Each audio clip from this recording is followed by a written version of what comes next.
You're watching Allied Services Friday Night Rivals, presented by Hazelton Honda.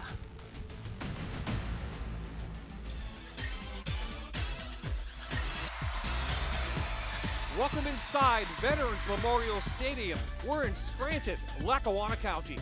Tonight, it's a Lackawanna Football Conference Division II showdown as Honesdale battles West Scranton. Good evening, everyone. I'm Bob Ide, and welcome to a chilly night in the Electric City. Joining me, as he always does, former Tunkhannock area coach Jan Secek. Thank you, Bob. Hannah O'Reilly will join us shortly on the sidelines. And Coach, someone's going to get their first career win tonight. We have two first-year coaches. One team, though, is going to get that coveted first win of the season. And that's going to be the foundation for their futures of each of these programs. And more importantly, one of those coaches is probably going to get a Gatorade bath tonight on this chilly night. It is very chilly. Let's talk about Honesdale first. They've played good football this year. They've been plagued, though, by mistakes and turnovers. One guy we're going to see a lot of tonight is their running back. He's our Toyota Spotlight player, and that's Connor Schmidt. Connor Schmidt, 173 yards last week and 38 carries, more importantly. And talking to him, he was a little tired, but he knew they're going to count on him again to do it tonight, the same thing.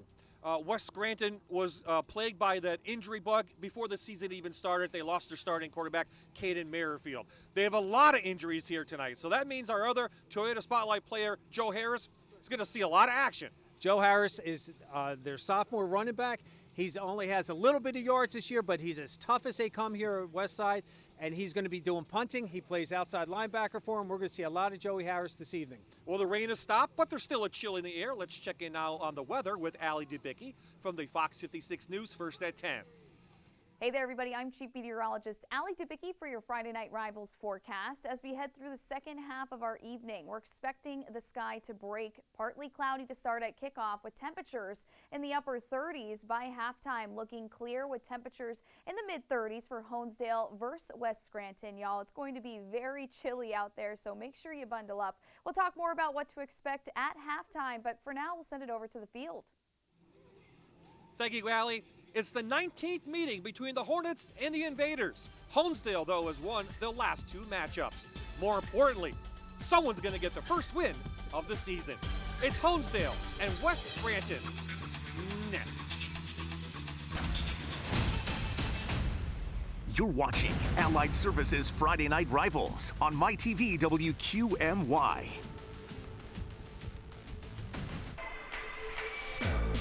Here come the Invaders. Last regular season game of the year for them, hoping to end it with a win. The third member of our crew here tonight in Scranton is Hannah O'Reilly. And Hannah, limited crowd. It's chilly, but we'll see some spectators in the seats.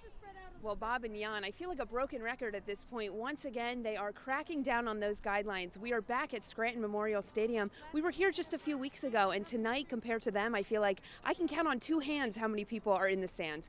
Now, they sold 500 tickets, 100 going to Honesdale, while West Scranton cheerleaders, football players, and band members were each given 2 tickets each.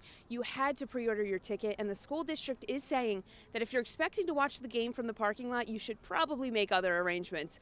Now, tonight is a big game. It is West Scranton's last game of the season, and neither of these teams have won a game yet. So will it be Honesdale or West Scranton winning tonight? Bob and Jan, let's find out. Well, I hope if they're watching from their cars, they at least have it on our Facebook page. It'd be a better view, but it is a chilly night here. West Scranton lost the toss, so Honesdale will get the ball first. They want to see what they can do with their offense, and both teams now are going to line up to take the opening kickoff. Not much wind. It's always windy here at the stadium, as we know. We saw that a few weeks ago. A brisk wind going left to right on your screen. So I don't know if there's going to be an advantage because these two teams will not throw the ball a lot. We watched a couple weeks ago, as Hannah mentioned, that we saw West Scranton. They tried throwing the ball just very minimum times. And Honesdale last week on the legs of Connor Schmidt, he carried the ball 38 times last week. So I don't think they're going to try any surprises. I'm sure both coaches have bags of tricks ready to go. Our Lackawanna College opening kickoff by Gawardi is picked up by the aforementioned Connor Schmidt, and they Hornets will have the ball at their own 25-yard line. The quarterback this year is a senior. He's Peter West. He's 5'10", 170 pounds, coach. Doesn't like to throw a lot, but when he does, he has a touchdown at least. He does, and Peter's actually a very good wrestler. Talking to Coach earlier, he's an athlete, and then he said, first-year quarterback, first-year coach, let's put our best athlete at that position. And again, he hasn't done too much. If you look at the stats, they're not that impressive, but he knows where he's going tonight. He's probably going to be turning the ball around a lot and just handing it off to Connor Schmidt. They did that, you mentioned in the pregame 30-some times last week against Wallenpaupack. And again, here we go off the left-hand side. It is the junior running back. He's going to fall forward for about 5 yards.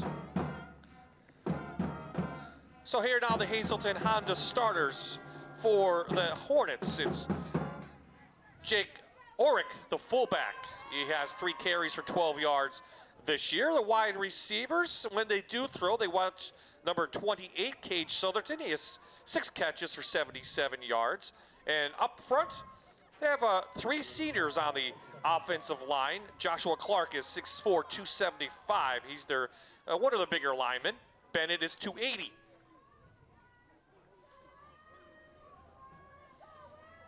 Schmidt shoots through for a couple more, and he's taken down quickly, looked like by number 51, Michael Coyle. You'll see that they get the double team at the point of attack. They're running that outside lead with the fullback, number 22, blocking number 44, and Schmidt just trying to get that close to that first down. About a yard short, so it's 3rd and short for the Hornets. 2 tight ends in the I formation. Here comes the blitz for West Scranton, anticipating that run. They get through, they can't get to Schmidt, and he breaks through. His biggest run of the night. About 7 on that one for number 3.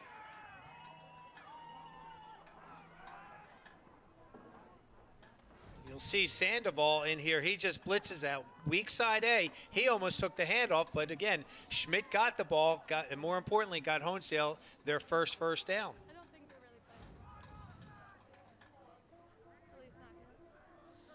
DeGroat is the center, 215 pounds. Schmidt gets a couple of blocks, and he's up for 12. And the Hornets get a figure law first down. More importantly, they are in Invader territory. They are moving the ball very consistently. Nothing that we didn't surprising us. That Schmidt's getting the ball. You'll see the backside guard and front side tackle pull on that, and they do a nice job sealing. And again, another figured first down. They average 128 yards on the ground as a team. As we said, turnovers have really hurt this team. Schmidt has 5 fumbles on the season. They looked well against Wallenpaupack on film last week for about a quarter and a half, and then they had mistakes, turnovers, and next thing you know, the Buckhorns took the lead. Let's take a look at the Hazleton Honda defense, why don't we, for West Scranton. They're giving up 40 points per game. It will be Gore, Velasquez, and Donate on the outside. Core has 27 total tackles. They run that 5 linebacker set. Joe Harris in there. Sandoval has 40 tackles on the year. In the secondary, Alkabir Russell, 5 total tackles, 2 bat downs. He played very well against Scranton in the Bell game.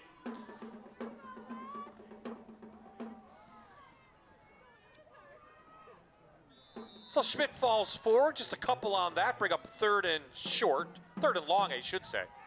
Bobby mentioned the West Side Invader defense running that 3-5. Then that causes a lot of confusion up there, and that's why they're starting to key on Schmidt, which is a great defensive strategy. But more importantly, with all those different linebacker looks, the offensive line are going to have to make some quick decisions. Schmidt breaks it to the outside. He gets the corner. He has another figure law first down, and he's up past the 30 to the 29. 13 yards for a figure law first down. You'll see on this that they do a drop pull on this one with the front side guard, left side guard. He dropped what we call pin and pull in there. They're going to run a little NASCAR quick offense. This time West Scranton's ready for it. So on first down, he gets about 3. West on the outside, making a good tackle. Was Hilborn, number 26. Walsh, number 44.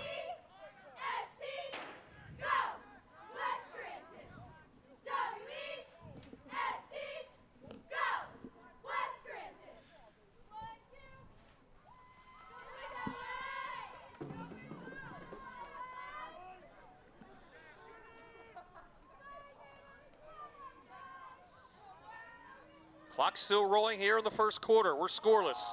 Opening possession. This McLaughlin, the sophomore, gets the toss, and he doesn't get much. He got about a yard. Good job by the defense from the Invaders. You'll see on this play, again, they're bringing pressure. They're Sandoval scraping really well, and there's number 35 that broke through that penetration on that offensive line to put that pressure in there and not give him a lot of time or reasons to be able to move that ball the way he wanted to run it. Donate, the senior, number 35, so third down for the Hornets. West would like to hold them right here.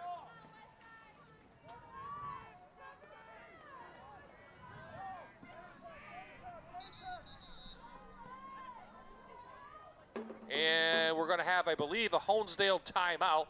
Didn't get to play in time. We'll stay right here. 6:38 remaining in the first quarter. And really, nothing that we didn't expect to see from Paul Rusick, the first-year head coach at Honesdale. Played at Pittston and played at Susquehanna. He's on the left-hand side. Dennis Harishnak, a former West Invader himself, takes over his first season with West Scranton. So 2 first-year coaches. You remember your first year coaching? Way back in the day.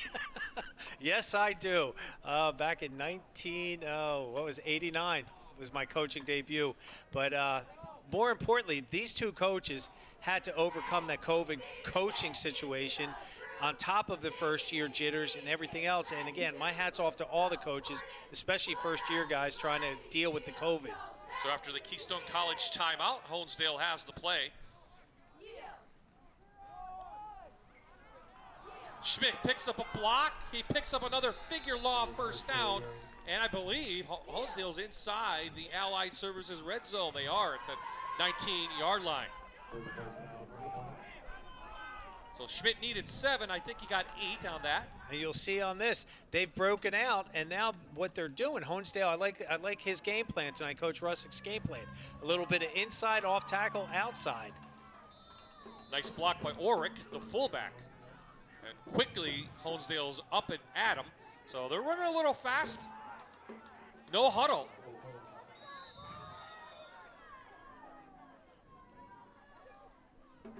Now West Scranton got confused by that, and they call their first timeout themselves. So another Keystone College timeout, this time for the Invaders. So both teams using them here quickly in the first quarter.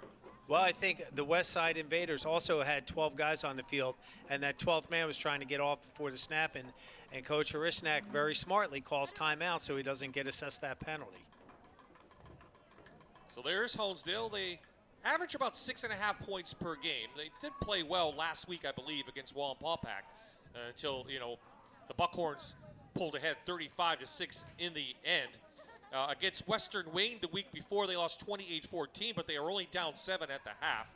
Valley View, they got shut out 39-0, and of course Prep 42-7, and we'll see Prep and Valley View, in fact, here tomorrow afternoon at 1:30. Top 2 teams in this division, and then going for a division title. But right now, the Invaders and the Hornets looking to pick up that first win, get some experience. Honesdale will play the next 2 weeks, so again, you're using more practice time. You're getting those kids more experience. Those more all-important reps, I should say, that that Honesdale's going to be getting to build for their future.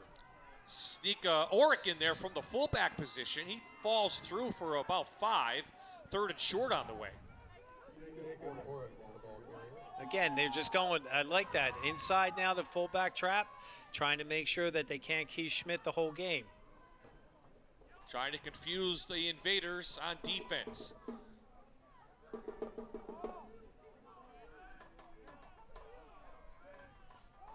Same play. Trying to get a push from his offensive line. Didn't get much, Orick. Nice job in there by number 61, Shannon Core for the Invaders, being really stout, taking the block on. And then again, there's no gap in there for the running back to squeeze through and get that first down.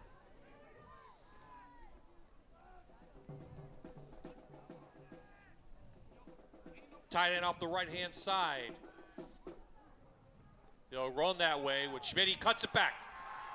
Inside the 5, it's a figure law first down, and first and goal, Hornets. On this replay, you're going to see that there was a bubble by the Invaders right there. Great camera work there, and Schmidt saw it, and he ran right to it, and he got that figure law first down. From the Allied Services red zone, Hornets looking to get on the board. Schmidt finds a little gap, but that's quickly closed. Nice job by the Invaders.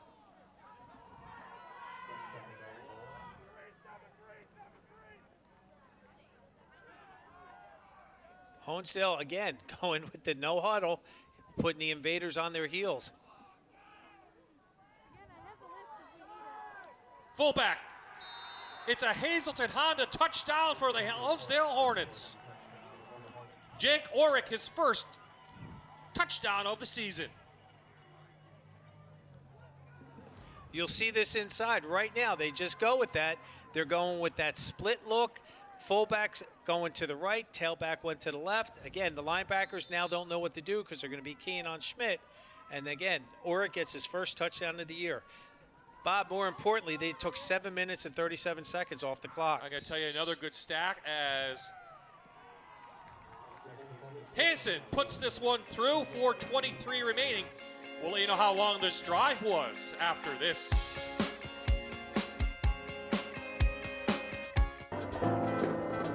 Seven 0 Honesdale. They'll do a Lackawanna College kickoff. It is Hansen who dribbles it down. And it looks like Moet Washington, 23, picks it up.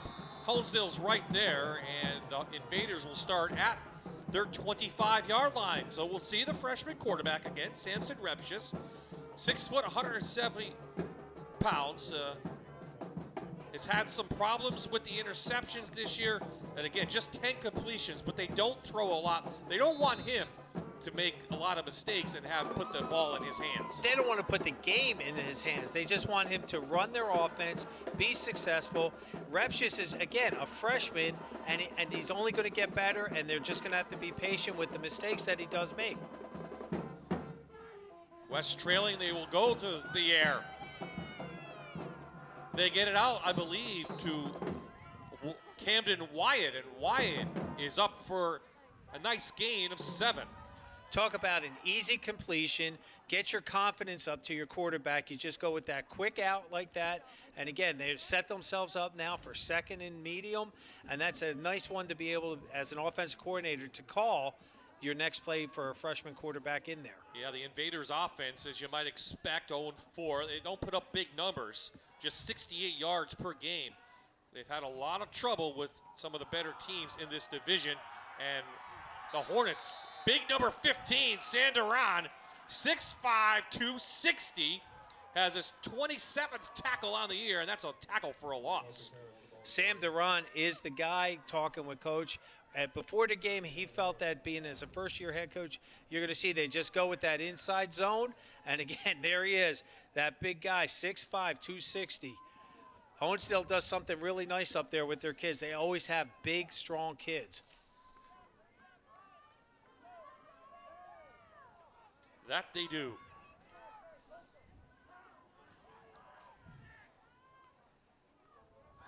So the freshman back finds some running room, but that's quickly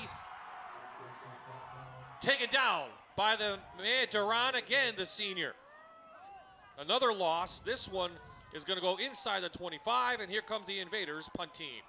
Again, you're trying to have, again, our sophomore, our player of the game for the West Side, Joey Harris, 165-pounder, trying to take on 265-pound. And again, Sam Duran gets a nice little sack in there, just due to his physical size. Joe Harris takes the high snap. Takes a big bounce. I don't know if it hits somebody. It's picked up by the Invaders, and the Hornets will take over with good field position at their own 38-yard line. So Honesdale up 7-0. They've won the last 2 games in this series. This is the 19th meeting between these two teams, the division rivals. You see the punt right there. It didn't touch anybody. Again, a coaching point is you would yell poison to your kids to get away from that ball because you don't want the ball to accidentally touch one of your players, and then all of a sudden the Invaders would have had a chance to get that ball back.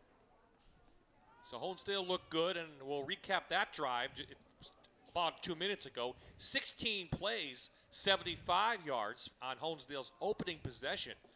They have the 7-0 lead, and they go back to Schmidt, and this is what's plagued them. They fumble the ball, and let's see who has it.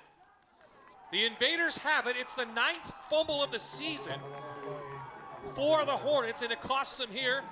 West Scranton will take over in Hornet territory. You're going to see right in here, Sandoval, number 21, comes in there. 61. They're meeting the running back in the backfield, and he still hasn't secured the ball. This will drive Coach Russick mad. They've seen a lot of this, putting the ball on the turf this year. So let's see if West can take advantage. They have not scored a touchdown, have the Invaders, since week number one against Western Wayne. That was in the 4th quarter. So they've gone 3 straight games without scoring anything. Let's see if they can take advantage of this. Harris, the single back. They're going to go to the air.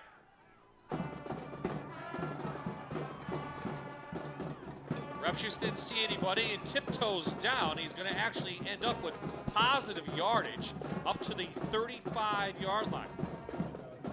Repshus on here is looking. He's going through his read progression. He's not seeing anything. He's being very patient. One of the things he's going to have to learn to do is try to get rid of that ball sooner, all right, and then make his decision even quicker if it's not there. He saw big number 15 coming at him again. He got out of the way. I'd get out of his way, too. Yeah, I would. So a very quick-moving first quarter. Harris finds room. Schmidt there to make the tackle. Gain of 2, 3rd down upcoming. Here is the Hazelton Honda offense now for the West Scranton Invaders. We mentioned Harris and Repshus. They are in the backfield. 2 young players. Very good core of wide receivers. We're missing Nick Forsetti tonight. He is out, and they've lost Dan Denhays, too, on that line. And up front, again, a couple of guys injured, but they still have Limpscomb in there, number 75. He's 265 pounds. He is a senior. Quick strike, and it's Moet Wellington, and he's inside the 5. Big play for the Invaders. It's a figure law first down, 1st and goal, West Scranton. You see Moet doing the feed me, feed me, feed me. He's like, come on, man, let's go. This is a great job. He runs a backside post, and a nice release by Repshus on there. Good ball. He'd like to see that led a little bit more, so he would have caught that in stride. But again, they're inside the red zone at the 6-yard line, I believe. 28-yard game. Maybe one of the biggest plays of the year for the Invaders. They're inside the Allied Services red zone. Harris bounced it out, but the Hornets defense, Orick there to meet him. That's a loss back to the 11. Harris tries going right up into the gut there. There's nothing there. He bounces to the outside. And then you'll just see the Hornets, again, gang tackling. They're coming in, 1st man coming in, 2nd man trying to strip, and then there was 4 other Hornets there to make that tackle. Time is winding down here in the 1st. They will have to get this play off before the quarter ends. So it's Sandoval, now the wheel car to Repshus. To the end zone, it goes incomplete. That should be the end of the 1st quarter. I heard the horn as soon as the ball hit the turf. Let's see what the coaches and the referees think. Both teams going to the sideline, so that will do it. We have 1 score in the 1st quarter, but the Invaders are knocking on the door when we return.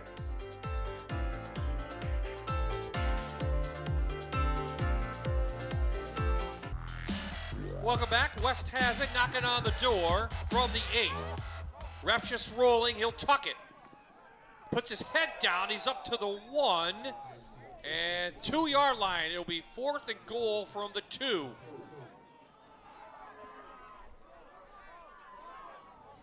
Welcome back, everyone, to the second quarter here in Scranton.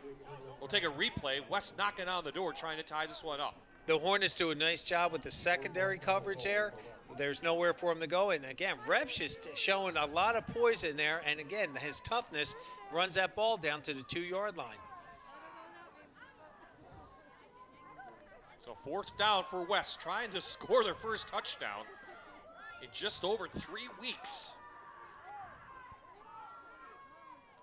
They're in the Allied Services red zone. A little flip. Camden Wyatt breaks a tackle, and he's in for a Hazelton Honda touchdown for the Invaders. Welcome home, West Scranton.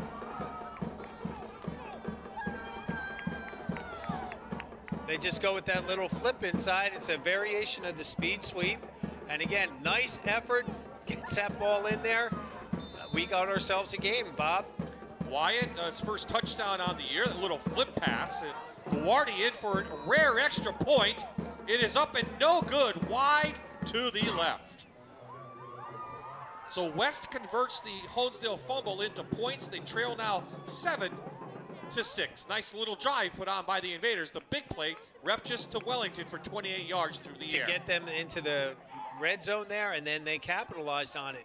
And this is where Coach Rep's, or Coach Rep's just, here's our touchdown. I'll come back to that thought. Again, there's the flip from a different angle. You'll see he's got the outside, and it does a nice job. He was got grabbed by number 55 by Honesdale, but he just kept his feet moving. Berline had him, but just couldn't tackle him. Coach Oresnik, he did say prior to the game that these kids have not given up all year, and you saw the elation on the sideline, how excited they were to score that touchdown, which is much needed. I was jokingly with the coaches before the game. They have more guys injured than they actually have some guys who are actually on the field ready to play. And a lot of experience that is not playing tonight due to the injury factor. So Gawardi now will tee it up after a score for the first time in 3 games. And this will be a Lackawanna College kickoff.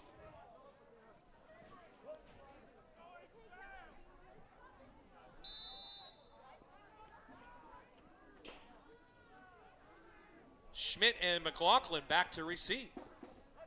Nice kick. McLaughlin takes it from about the 15.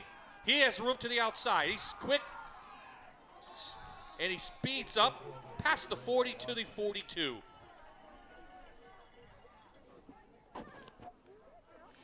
For more than a century, Lackawanna College has been changing lives. Now you can earn your bachelor's degree from a respected school close to home with the most affordable tuition in the region. Apply today at lackawanna.edu. There is a District 2 championship game going on tonight between Delaware Valley and Hazelton for the 6A title. At the end of 1, Delaware Valley's leading the Cougars 20-0. Coach Buckman has done a nice job down at Hazelton this year, turning them around, getting a lot of wins down there. But again, Del Val is the cream of the crop up in our region for 6A. West crowding the line. Schmidt gets the handoff, but Evanowski, wearing number 21 tonight, makes the quick tackle, only a yard gain.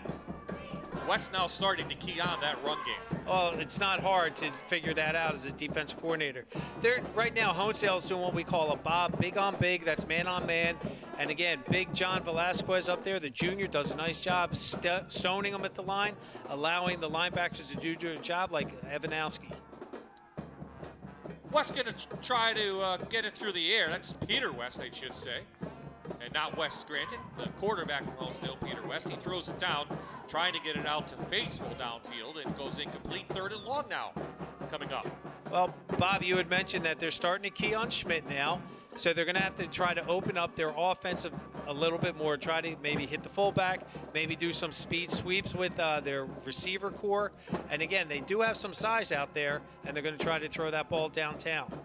Coach Rusick has some offensive experience, played offensive line down at Susquehanna University for many years, and was the offensive coordinator in North Carolina, Morehead City at West Cataract.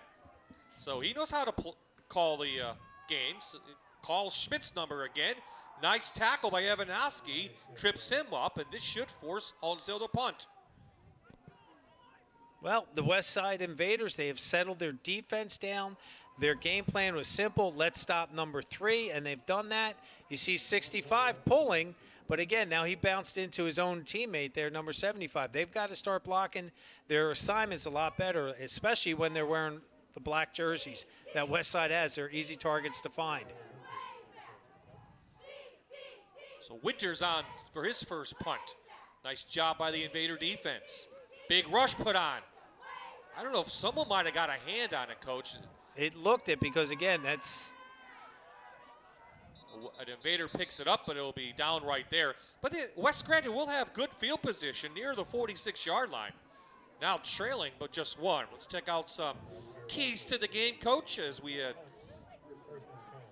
got them straight from the coach's mouth. This is presented by Luzerne County Community College. Coach Horisnack really wants to establish a running game, something that they've been trying to do without much success because they've been playing some very good teams. And again, on defense, he wants to get those first hit tackles. And what Coach means by that is he wants to get a great wrap, a great shoulder into that guy, let him know that the Invaders mean business, and then they're going to gang tackle to finish him off.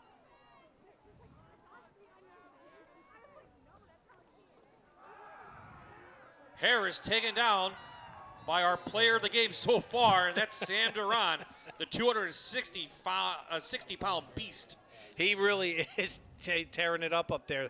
They're going to have to take care of him. Again, Harris, we know he's a tough kid. He's a wrestler, and he's doing everything for this West Side team.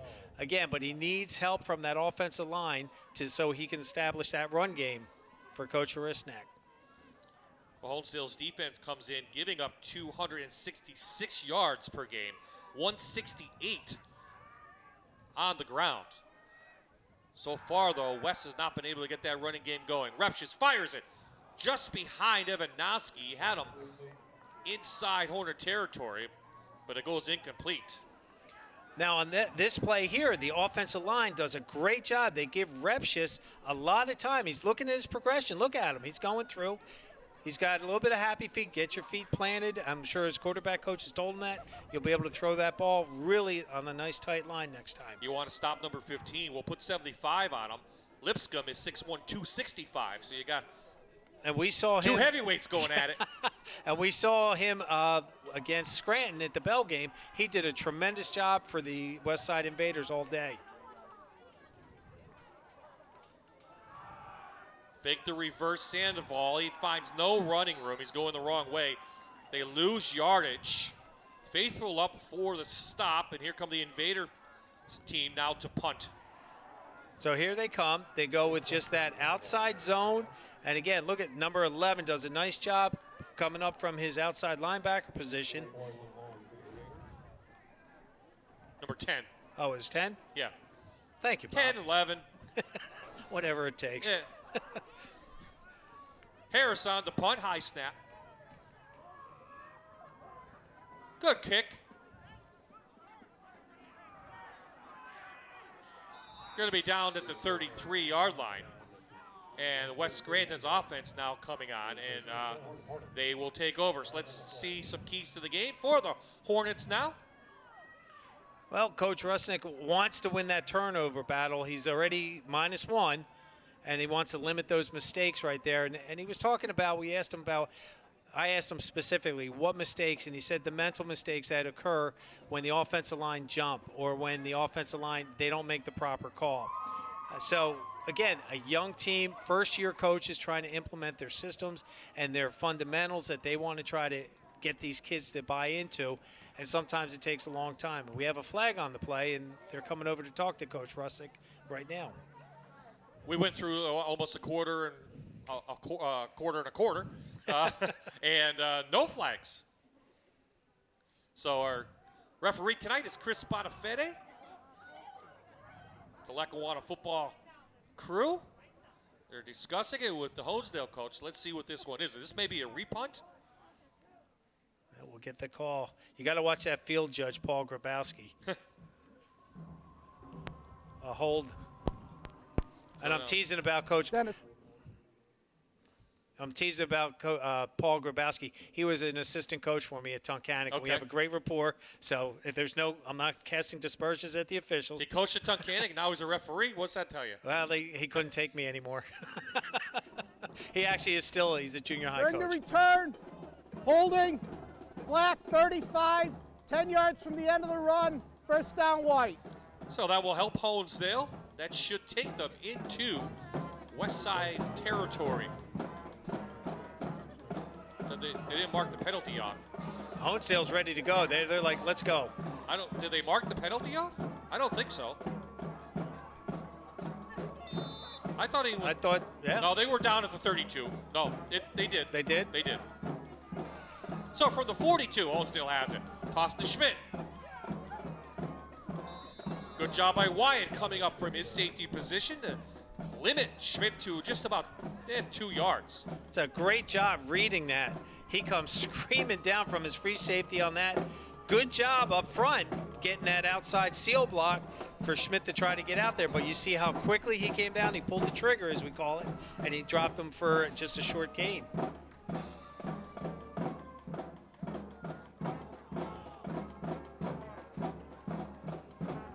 Honesdale would like to put a long drive together again like they did their first possession of the game. Schmidt takes a nice cut in there and falls forward. He'll be near the 50. It'll be third down. He's doing a nice job bobbing and weaving. Watch the offensive line. Down block, down block. Again, the outside linebackers came from the outside, and Schmidt just ran to where they were. That's pretty heads-up play by a sophomore running back. Hornets' first drive, 16 plays, 75 yards. Coach, and they took almost 7.5 minutes off the clock. That's huge. That's kind of hard to overcome that. But West Scranton actually showed their grit by getting those points after the turnover. I think we're going to have a Hornets timeout. Trying to get the play in quickly. We'll take a timeout ourselves. Under 7 to play in the half. We have ourselves a game. 7-6. Honesdale leads.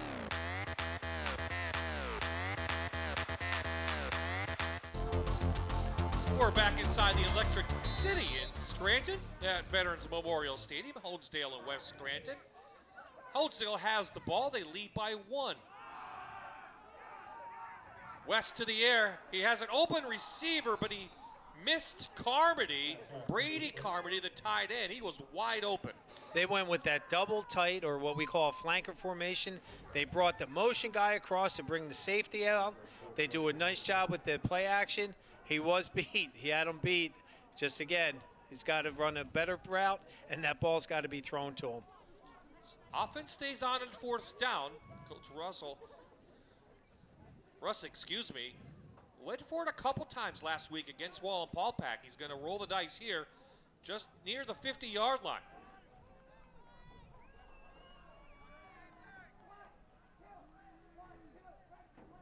Trying to draw the invaders off. Nope, they're going to give it to Schmidt, and Schmidt is going to be up, and he is going to get the figure law first down.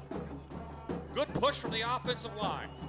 And again, you can tell that when you see the offensive lineman down at that tackle area. Look at this. They're getting a great push. Nice job by the fullback. Schmidt being patient in there, and he gets that first down. Joshua Clark leading the way. 6'4", 275, a junior. Drive continues. They'll give it to Oric, trying to sneak the fullback in, and he breaks out. Oric still on his feet. They can't take him down. He's in for a Hazelton Honda touchdown for Honesdale. 48 yards.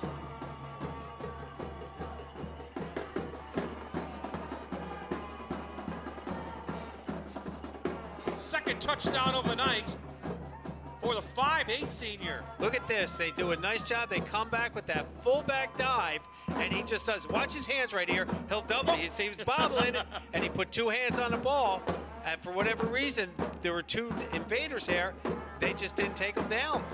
We talked about those first hit tackles. It was evident right there. There was a first hit. They couldn't take him down. And next thing you know, number 22's in the end zone.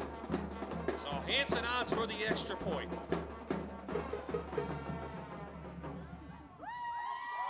It is up, and it is through. Second time tonight, Honesdale scores. They now lead by 8, 6:38 remaining, and I believe Hannah has a special guest down on the field. Hannah. Well, Bob, I'm switching gears. I want to talk to a parent for a change. I am here with Sherry Gockley. She is a West Scranton parent, and I'm told that whether it is athletics or just school spirit, she is the go-to girl. Now, Sherry, you are a part of the Booster Club. Can you talk to me about what you guys do for West Scranton? Sure. The Booster Club is run by a bunch of women and a few men, and we raise money for the football team. Last year, they donated $8,000 towards helmets for the football team. And then we supply meals, we give them gifts. You know, we raise money whatever is needed for the football team. Well, that's awesome, but now the pandemic, I'm sure, has caused a lot of changes for you guys. How is it planning events for the school and getting people together during a time like this? It's very hard. Normally, in the past, they did dinners before the games, like team bonding. And this year with the pandemic, we weren't allowed to do that. So 2 local businessmen, and I don't have their names and I apologize, they provided lunch for the football team yesterday. Well, now speaking of team, your son Justin is actually on the football team. Yes. He's here tonight. He's doing great. Now, can you talk to me about how you feel about these guys playing? I know they're remote learning, so they don't really get to see their classmates all the time. How important is it for them to be playing tonight? This is very important. As a parent, you know, the health and safety of your child, you know, is first priority. But, you know, their mental stability means a lot too, so them playing football is amazing. And, you know, parents, if you're afraid of the pandemic, you don't have to come to the games and support them. You can stay home and watch it on TV, but the kids need this. They need the social aspect. Well, Sherry, thank you so much for taking the time to talk to us, and best of luck to Justin. Thank you. Bye-bye. Bob and Jan, back to you guys. That is the backbone of every high school athletic team. If you don't have the parents and the Booster Club support, as you know, Coach, I do. It can't be successful. And what they provide for the kids, the community really doesn't see. They know when the parents come and ask for donations, and they know, and a lot of businesses, especially in Tunkhannock that I can speak for, are always gracious hosts that way. They really want these kids, and it's not just football. Rep's just going to air it out. He's got Wyatt. It's complete. Camden Wyatt still on his feet. Down the sidelines. No flags. It's a Hazelton Honda touchdown. West Scranton. 68-yard pass.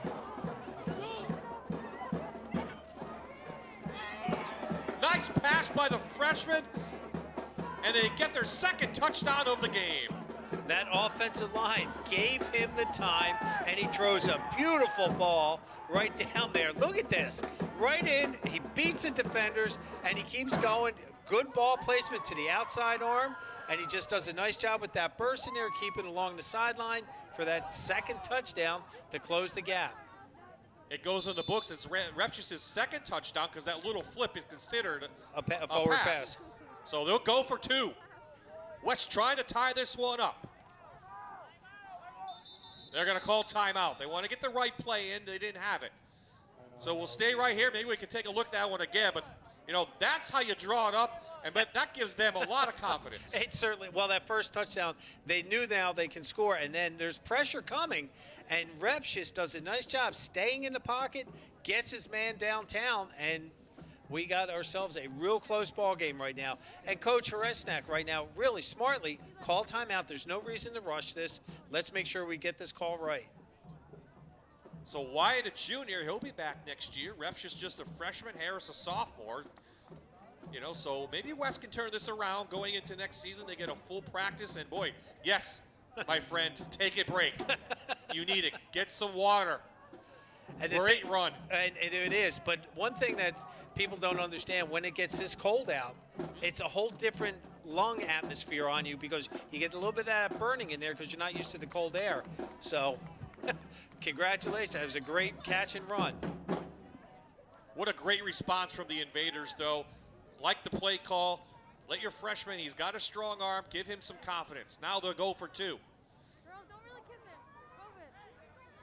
With Camden Wyatt on the bench, taking a breather, they'll run this play. Repchus Gonna roll. Flag comes in. It's good, but I think this one is coming back. They'll make them do this again. It's a hold. The flag came in. 75. They're saying that hold was on number 75, the senior. Holding. Black. 75. 10 yards. Retry. Brian Lipscomb on that. So he's got, again, that's just really tough. You're down there. You can see it right there. He just grabs too much jersey, and it was an obvious call. Again, as an offensive defensive line coach, you tell your guys to play within the frame.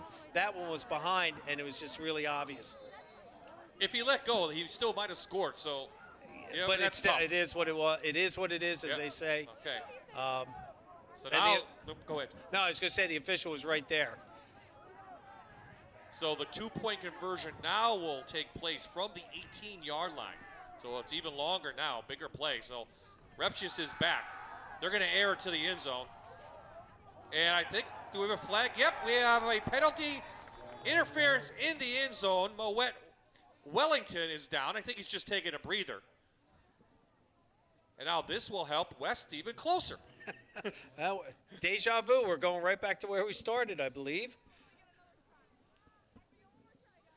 It'll be half the distance because we're in. Interference. Defense. Number 10. Half the distance. Retry. Well, you'll see, again, right here, the offensive line's given Repchis a time to throw. Ball was there again, but number 10 did push off. He knew it. But Yeah, again. faithful. So from just outside the 5, a 2-point conversion. We'll try it the other side. And we have another flag. Do we? Yes. Coming from the backside official. This time, Nate Hendrickson was on the coverage, I believe.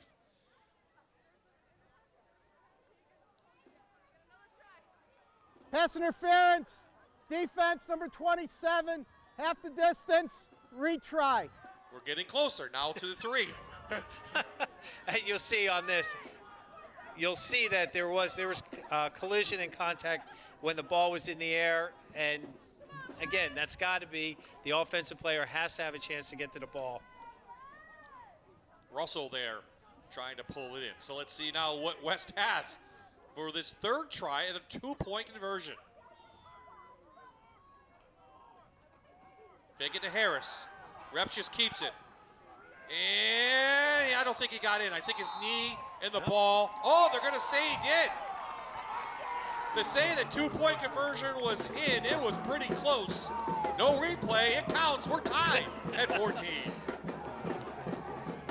Here we go. You'll see Repchis. This was a run. No, he didn't like what he saw, and he takes it. Let's see it.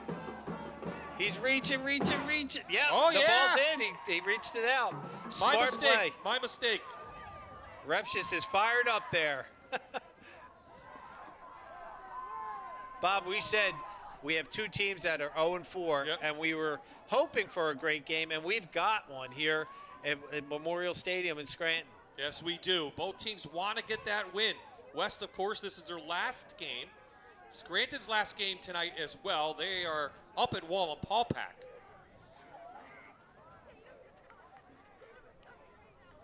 And back and forth, we've traded touchdowns. We've seen a little bit of everything, and both teams playing their best, trying to get that victory. So we'll see West kick off again. Try to check on some scores now real quick. Of course, Delaware Valley is winning the District 2 6A championship game. Berwick leads Dallas at the half 7-0. That has a lot of bearing on tomorrow's game because Dallas is looking for that second spot in the District 2 4A championship next week. Valley View's right there, as well as North Pocono, but North Pocono's losing right now to Western Wayne. So a lot of drama in the last regular season of 2020. Schmidt from his 16. Holds on to the ball and is up near the 30.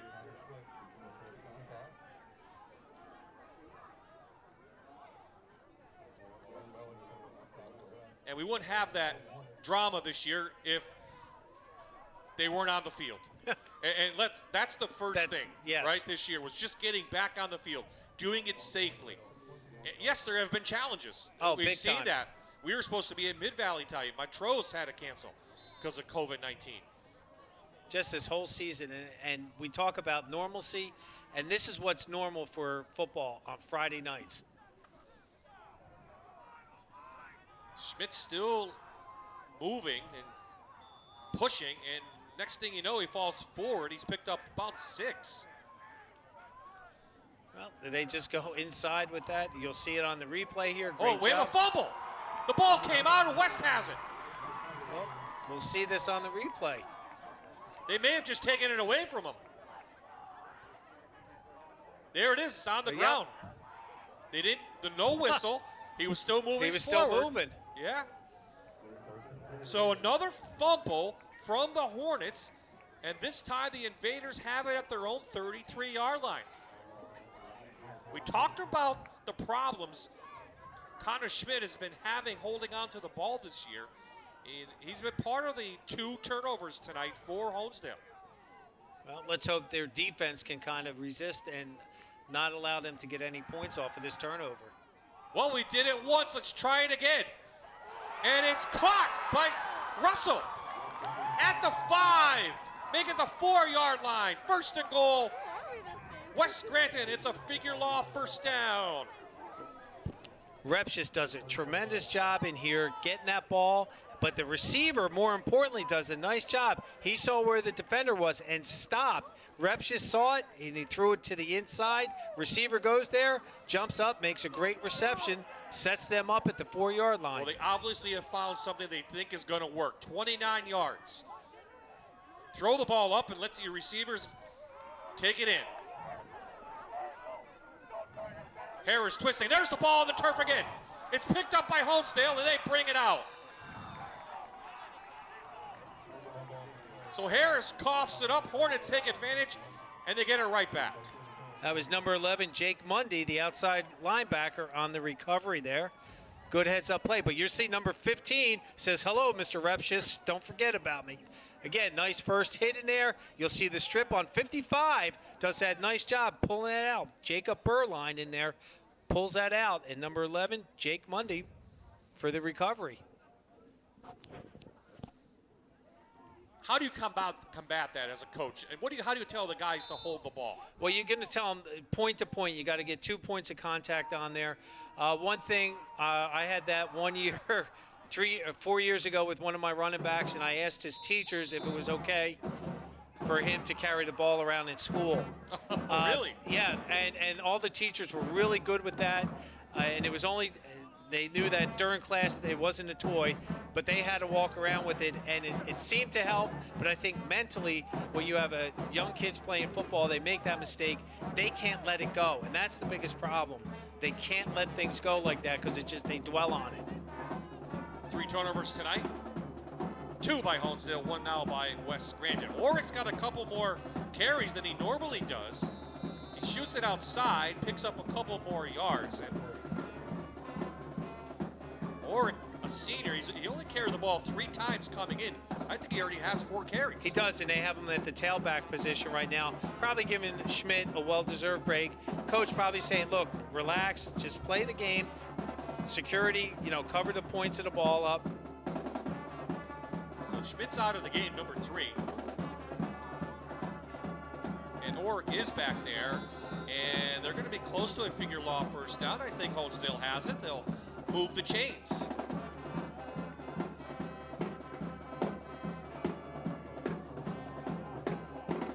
Don't check on Connor Schmidt. They're going to move quickly, Honesdale will.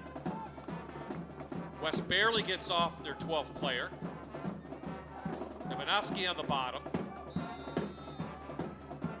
And he's going to fall forward for 3. So is this a matter of an injury? Is this a matter of Schmidt is hurt, or coach is just tired of seeing him fumble the ball? I think there's a frustration probably by the coach saying, we can't have this. We're moving the ball, and it's hurting us, so we're going to sit you down right now, and he comes back in now, giving Orrick a break.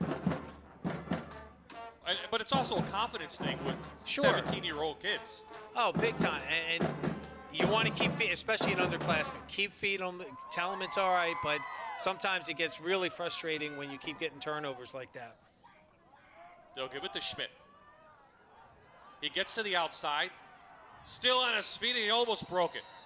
He gets a figure law first down. He's past the 40, and Honesdale's going to bounce up quickly. And Bob, like you said, right there is a prime example. You got confidence in your running backs.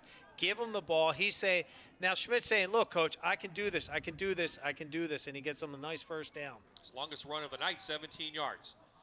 This time West is there. More positive yardage, though, past the 45. Give him 3 on that.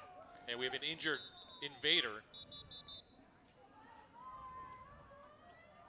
on the far side. So 2:25 left. You'll see they just go with the outside zone. Again, that ball, he's got to tuck that up. Does a nice job with the straight arm. He's got ball security. Again, when he gets inside, and you could see that right there, when he starts getting contact made, he's got to cover up with 2 arms on that. That's going to help him out a little bit. He's still trying to keep that off arm, trying to use balance or straight arm him. So that's the one, maybe a coaching point that maybe I'm sure they have talked about. But what I wanted to say was Coach Horisnack probably this week knew that Schmidt is prone to fumbles, and he probably worked the strip drill a lot this week. So his kids are getting in there, punching and stripping, trying to get that ball out, and successfully they have done that a few times tonight. We mentioned this is West Scranton's last game of the year, but for Honesdale, they've added a couple. And there's what they did the first 4 games. Of course, they've lost. Next week, they'll play Mid-Valley. Mid-Valley lost their game tonight with Montrose. And then Tunkhannock's added a couple more games. They're going to try to get a 10-game regular season schedule in. They'll meet them 2 weeks from today. And they're winning at halftime 35-0 over Hanover. So the West Scranton Invader, who was down, is back up, walking across the field. I don't know if West can afford any more injuries. That's sophomore Michael Cole, who plays defensive end for them, 5'10", 215 pounds. Looks like he's either elbow or shoulder. He's not moving that right arm. Hopefully it's just what we would call a stinger, where you get hit and your arm feels like you got stung by bees. So they're probably going to be really cautious with him coming back out. So Honesdale has the play call already, trying to put a nice drive together. It started from their 12 after the West fumble. We're going to a half-pack pass. We go downfield, and it's just short. They had a receiver down there. That was number 10 again, Tyler Faithful. And that was Max Michael trying to make that pass in there, the sophomore. They go with the toss pass, good seal block up front. Not a well-thrown ball, but again, great play call. And again, he knows it. He's feeling that right now as a tight end. Michael in there spelling Schmidt, and he's up for a figure law first down. Clock will stop. You'll see right inside, they're just trying to run that outside lead block or lead. And again, he didn't like what was to the outside, so he bounced back inside. We have an Invader down. Yes, we do.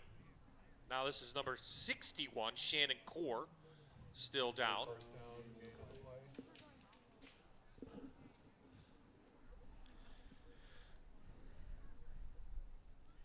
Imagine getting a nurse's aid scholarship and tuition assistance while getting paid as a CNA.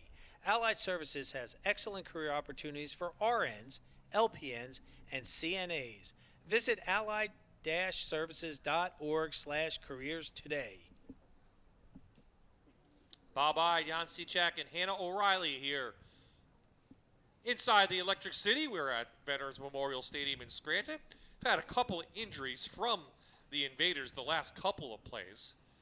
And, a couple guys that are out. We mentioned Caden Merrifield's out. Dan Denhase is out. It's good to see Shannon Cole up, walking on his own accord. And a couple other players we saw in pregame that were going to play that we saw a couple weeks ago in the Bell game. Well, one thing, Coach Horisnack, we were talking about, he's losing 12 seniors this year. He's going to be gaining 14 freshmen next year. So he's going to have 50 kids that he's going to be able to coach. And the thing is, when this does happen, when you get this attrition rate, at least he's got kids that should be able to go. Honesdale trying to get some points up. They have one timeout left before the half. They'll try a little swing past the faithful in the middle. They complete it. And he's up for about 10. Just short of a first down, I think. Let's see what they're going to mark it as. They come out here with that skinny post. They fake the zone inside, the RPO, run, and there was the pass. Yard short. Michael gets the edge. Has a figure law first down inside the 30 to the 28. He lowered his shoulder there on number 20 to get that extra yardage in there. Again, just the outside out, the RPO. Quarterback does a nice job with the fake, throws that shoulder in there. Give him 10. Now Connor Schmidt is getting a break. They give it to Michael again.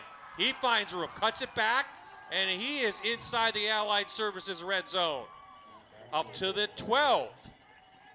16 yards for him. You'll see in here, they're not going to do anything different. They do a nice job. We get an influence block on number 42 of the Invaders to allow him to come inside, and then the offensive lineman just gets in his way. Faithful's lucky he caught that one. Short gain, about 4. A lot of coverage there. Again, this is what they set this play up before. They just did the same thing. Quick slant on the inside. Very tough pattern to defend, but with the linebacker sitting there, that makes it an even tougher throw. One thing Coach Russick wanted to do, he wanted to give Connor Schmidt a break, and he's done that tonight. He carried the ball so much, and he played defense last week. Schmidt to the corner. Puts the ball over, and they're going to say he's just short at the 1. 27 seconds left. They do have a timeout. You'll see this. They just go to the outside. Oh, nice play by 42 getting in there. And again, Coach Risnak said, we've got to get that first hit. And we come back, and it is a Hazelton Honda touchdown for Honesdale. West with the sneak. The QB takes it in. His second touchdown on the ground this season, and Honesdale takes back the lead. Good job with the offensive line surge, and then he just found the gap and got in there.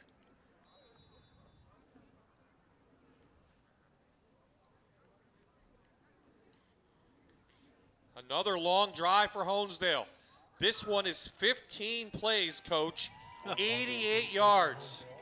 And they're grinding it out down there. They're trying to use the clock to their advantage. They are. And again, West, here we go. There's a touchdown again. Really, he came in pretty much untouched on that. So it's a great job, great heads-up job by West on that, Peter West, for that touchdown.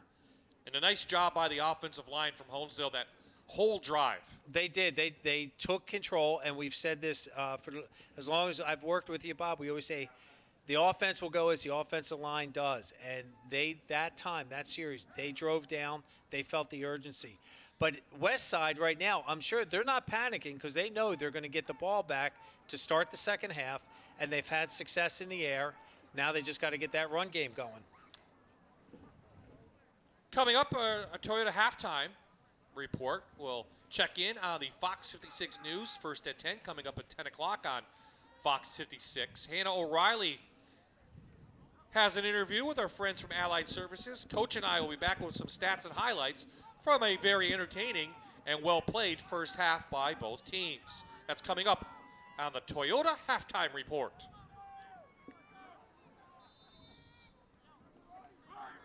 Hanson now tees it up for the Lackawanna College kickoff. Little squibber. Wellington can't pick it up. He finally does at a 6. And there's a bunch of jerseys in white, and they take him down quickly at the 8. So I'm sure Repchus comes in. We have a late flag. We have some pushing and shoving. So this may be unsportsmanlike conduct on both sides. We'll see. But I was going to say, Repchus come in, just take a knee, and take this score at the half. If you're West Scranton, you've scored for the first time in 3 games, you're only down 7, and you found something through the air that's working. Absolutely, and we just have to be patient, and Coach has done that with this team, and they're starting to unleash it right now, and it's all that hard work he talked about prior to this game is starting to come to fruition. So we'll have to see what this call is from the officials. Obviously, they're huddled up discussing it.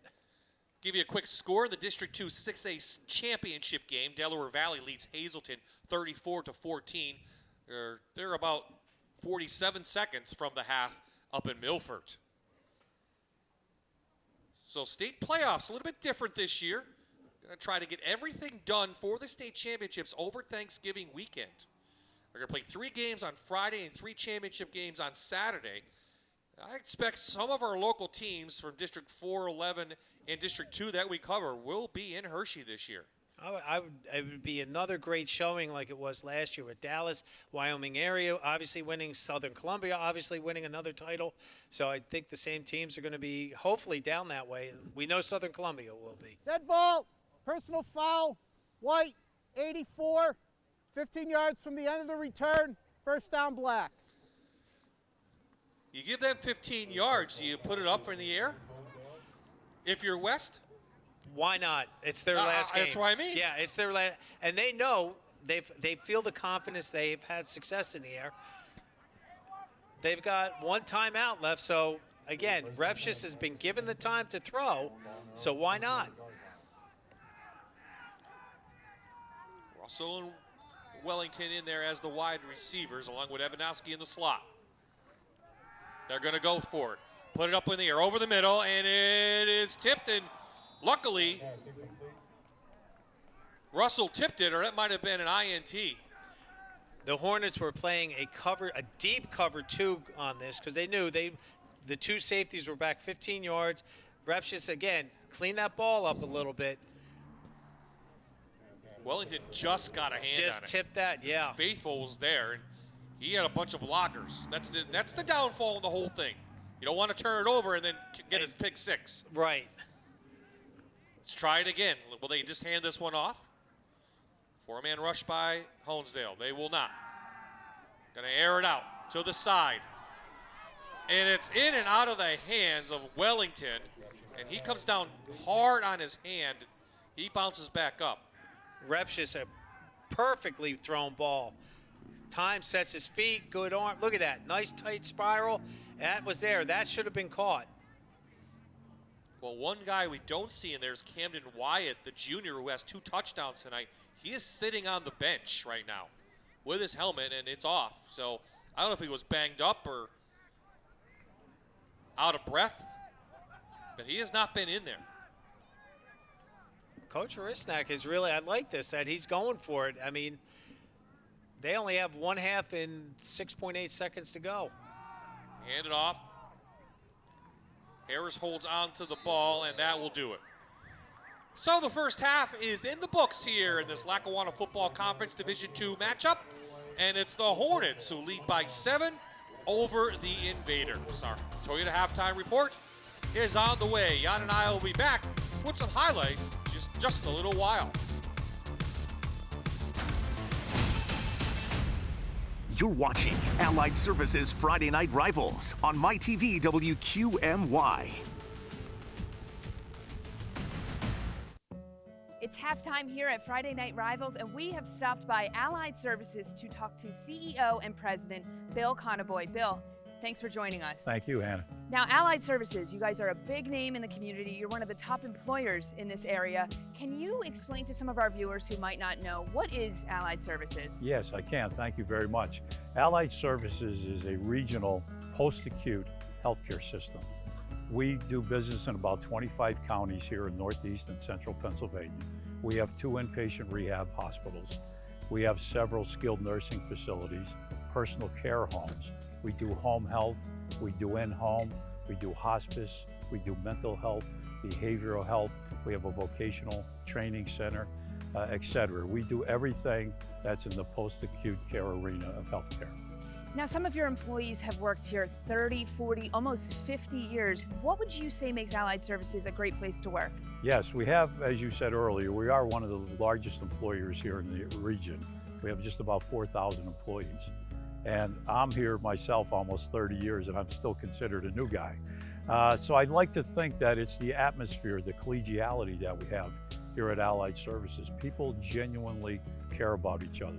They've watched each other's children grow up. They've experienced good times and bad times, but they stick together, they care for each other, and most importantly, they respect each other and those we care for. Now, elephant in the room, coronavirus. It's thrown a wrench into everybody's day-to-day life, a lot of jobs. What is Allied Services doing to kind of get over those hurdles of the pandemic? Yes, we've been in the thick of it, again, particularly in post-acute care.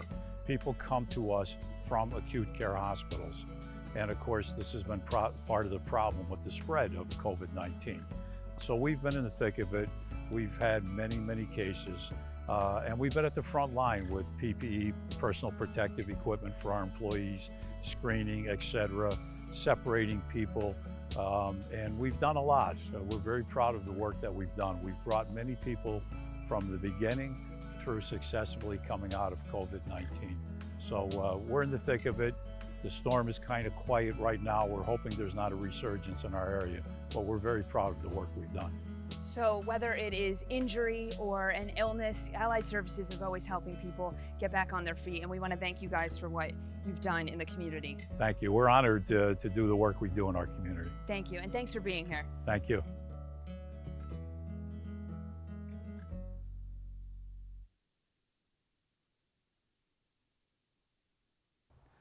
I'm Bill Conaboy, President of Allied Services. During these particularly challenging times, we're pleased to continue our support of high school athletes and high school athletic programs throughout the communities we serve.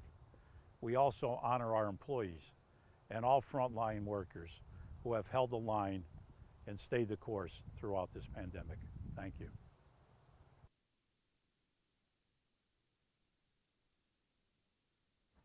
And on behalf of Allied Services, we're happy to present Tom Smith, the athletic director at West Scranton, a check for $250. Welcome back, everyone, to Veterans Memorial Stadium. We are in downtown Scranton enjoying this Lackawanna Football Conference Division II game. Coach, that's Jan Cechek, I'm Bob Ide. And boy, both teams have found something that they like to do. Honesdale, 2 long drives, and they have scored their touchdowns. West has found some nice plays through the air. They really have it. Something we haven't seen all year from them. And I know Coach Arisnak is really pleased with the way Repshis is throwing that ball. More importantly, his offensive line is giving him that time to throw that ball downtown. The Hornets do have 2 turnovers, and in that, you know, they helped West score a couple big touchdowns. But give the Hornets credit, they took the West Scranton fumble, went 88 yards in 15 plays, and that's why they have that 7-point lead. And it's just been an exciting game for these 2 teams trying to get that first win. It's nice to see West Scranton finally get back on the board after 3.5 games. Well, we do have some highlights from you for the first half. Let's roll those right now, guys. And Jan, take it away. What do we got? Well, the first, you're going to see right there, Oric rumbling in there for the Hornets touchdown. Again, now there's a miscommunication, a fumble, and now we're going to end up seeing right here the West Side guys, they get right to work. A little flip play to Camden Wyatt for the touchdown. To tie this game back up, they come back fighting back out. The Hornets now give the ball to Oric, and look at that. He starts to lose it, 2 hands on the ball, breaks away for the second touchdown of his night. The senior running back, fullback, nice job. We'll see Repshis here. He goes to number 14 again, Camden Wyatt, for a nice touchdown. Watch Camden go right down the sidelines here, stays in bounds, ties this game, gets them close. They missed the extra point. That was 68 yards. That was actually the 2-point conversion they went for. And this is the 2-point conversion right here. Repshis, nice job extending that ball out there to get that in to tie this up. Now they go back to work, and you're going to see right in here, right here, Harris fumbles the ball. Schmidt did. Oh, sorry, Schmidt. Yep, you're ahead of yourself. On my notes, yeah. That Schmidt fumbled the ball, so Westside had it, and then Harris turned it over, and then that's when another long drive. Yep, and then West. West, the quarterback, Peter West for the Hornets, scored that quarterback sneak for the touchdown to give them a 21-14 lead. Okay, we'll get a drink. We'll give you some halftime stats when we return.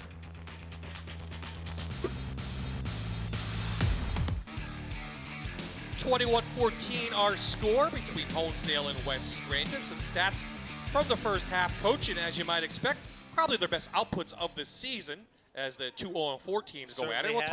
We'll start with the Hornets. Schmidt on the ground, 22 carries, 114 yards. Ulrich has a touchdown, a couple touchdowns. He's 8 carries for 74 yards. Michael, also in there, number 24, he's got 3 carries for 34 yards.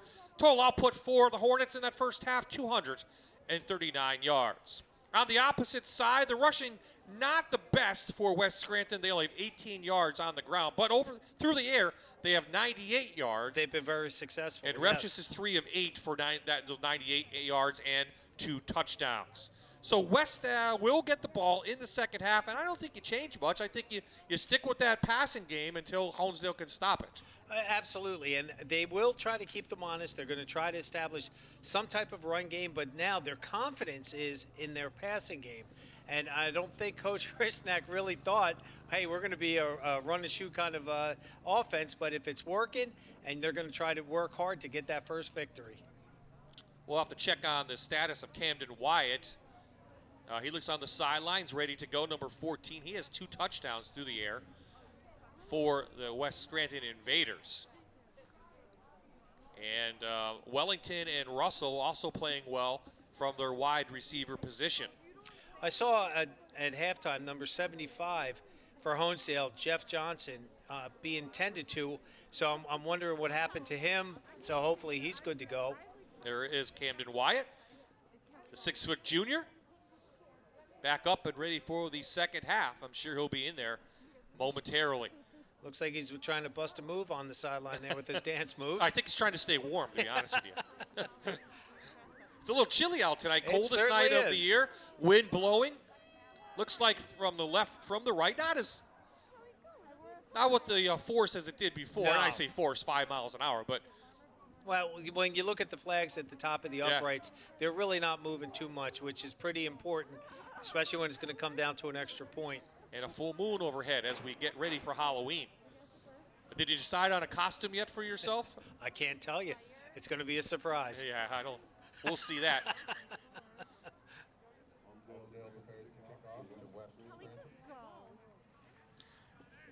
So we're ready.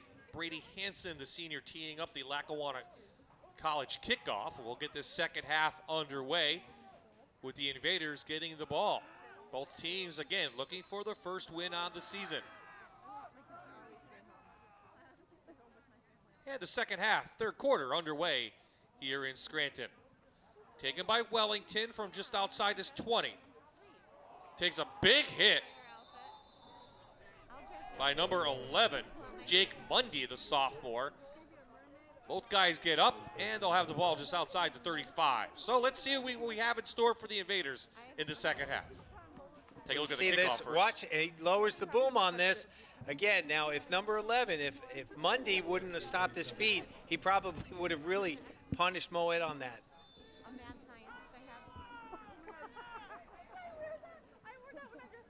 Repchus also using his feet tonight, trying to avoid a big first half from Sandaron, the 260-pound senior for Honesdale.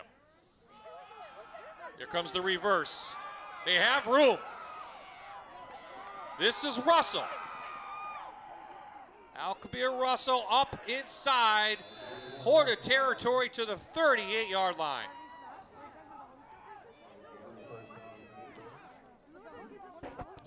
A 25-yard gain for a figure law first down. That's it. It's just a really nice call. Again, this is the last game of the year. They're going to pull the stops out, go with the reverse. Just keep going to the sideline. Don't cut back in to where the defense is flowing from. I thought if he stayed on the sidelines, he had more running room.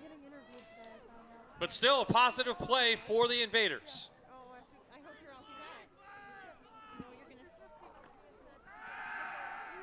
Repchus back with time. Over the middle to Wyatt. He has another one. It's a Hazelton Honda touchdown. No flags. This one 38 yards, and Camden Wyatt is having himself a career night. There's a dancing again. I told you he was ready to bust a move, and he's doing it. Beautiful ball, Repshis, great job. Offensive line, giving him time to throw. Does a nice job dropping in front of the defenders and picks that ball for the touchdown. Nice job.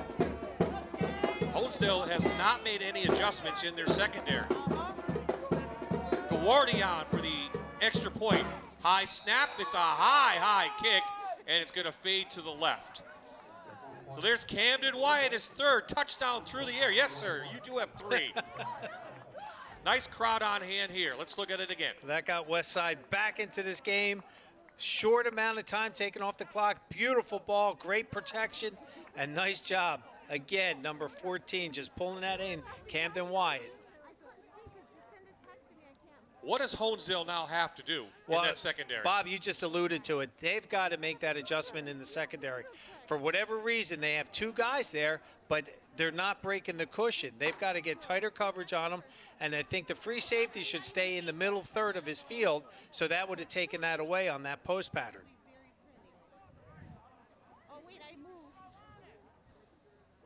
So it's been the quick strike for the West, and grind it out, run the ball for Honesdale.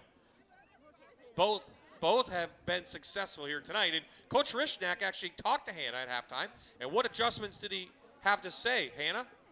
Right, Bob. It was a tied game here for a while until Honesdale scored right before the half, and I talked to Dennis Hurishnak, who says he's confident they can win this thing. When I spoke to him, his team was down by 7, and now it's back to being a close one. He says Honesdale is doing a nice job setting up their strong side, but he did make some halftime adjustments with his team, and so far they seem to be working. He says his quarterback and wide receivers are playing great. His team just needs to give them time to make the plays, and defensively they need to be back on their tackles. Bob and Jan, this is still looking like a toss-up. That it is. Gawardi with the Lackawanna College kickoff. It's tossed around by Honesdale. McLaughlin kicks it up, and he runs right into a host of invaders right at the 20-yard line.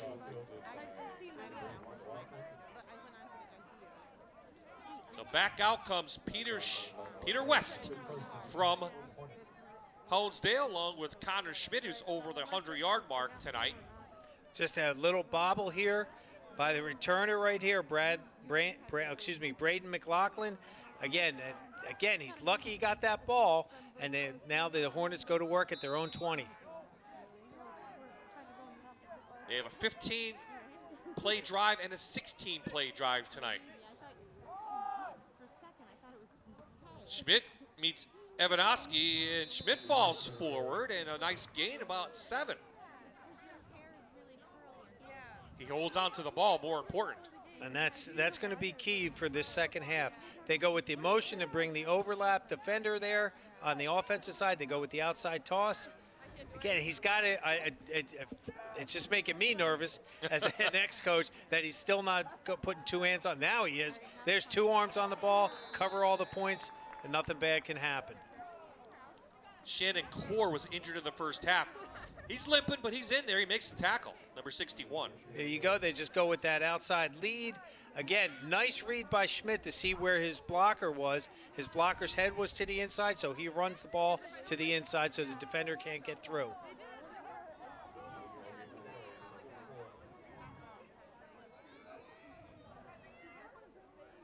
Schmidt with the gloves on. West does not have gloves on. Little read play. Schmidt had a hole. That closed quickly. Good job by the invaders. Harris on the tackle. Brings a 4th down.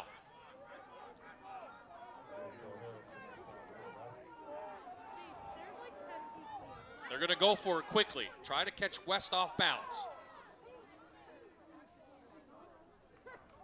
Back to the ground.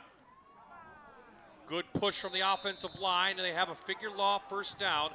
Boy, Coach Russick, he doesn't matter where he is on the field. He's going for it on 4th down. He's going for it. Wow, he's 2 for 2 tonight with that. And again, they went with no huddle. There was 9 guys in the box, 9 invaders right there within 4 yards of the line of scrimmage. And they somehow the Hornets managed to get that first down. Good running by Schmidt. Both offensive lines have settled down and playing well. I'm telling you, I'm really impressed with the Invaders on their pass protection. They're doing a great job giving Samson reps just all that time to throw. Schmidt with a hole. He cuts through. He's tripped up from behind by Core. He landed gingerly. I think he gets back up slowly. There's the motion. You take number 22 coming across. He's going to find the first defender, and Schmidt runs up inside. Again, a host of Invaders there to stop him. This has the makings of another long drive from Honesdale. They opened the game with a 16-play drive that took over 7 minutes off the clock. Another gap, another figure law first down up to the 45. Schmidt's doing a nice job with ball security. Good job again. They're just running. They're leaving Invaders unblocked, but they're running away from them. And that time, Schmidt, nice job with the figured law first down. So Schmidt goes out to take a breather. Max Michael, number 24, the sophomore, in. Number 22, Ulrich, as well, has played that position tonight.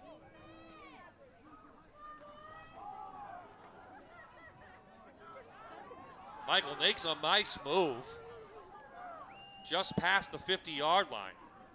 Bob, you mentioned number 22, Ulrich. He's playing fullback, tailback. They have him lined up in that slot position. Key block right there. He gets in the way. And again, good read by Michael to go to where the defender or his blocker had his head. Nice job. Camden Wyatt on the stop. This is old school Big 11 type football. They're just going to line them up, no wide receivers, and they're just going to toss the ball and see what you can do. Nothing fancy. This is McLaughlin. He gets to the outside, and he's stopped by Russell, who was trying to get the ball out. It is another figure law first down. Now here's a coaching point for everybody at home. McLaughlin's running to his left. He's holding the ball in his right hand. You'll see that right there. Now watch what happens. The Invader comes in and he strips it. He actually pulls the ball out. And again, it went back in and it went out of bounds. We watch a lot of football. At the NFL, the guys still do it. And I keep yelling at the TV, switch the ball to the other hand. Fundamentals, It is fundamental. You even see it in the NFL. So something to watch on film, no doubt. Schmidt back in. It's up to the 35.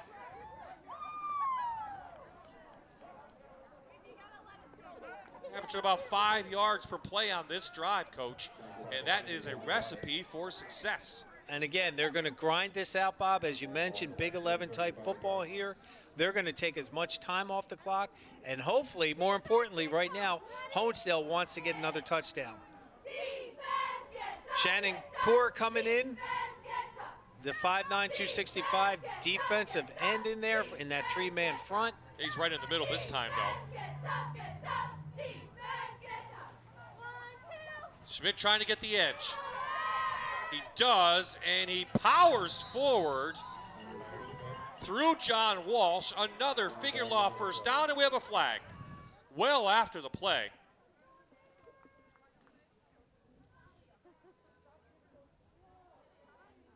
It was a gain of 5, and he had the first down, and a little pushing and shoving after the fact.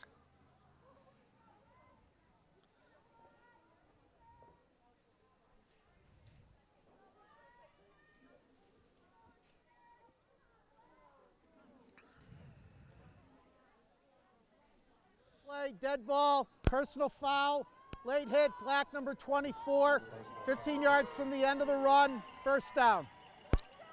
Well, that's a spotlight player of the game, and that's Joe Harris, who Let's see what happened here. All right, he's running to the outside. He's there.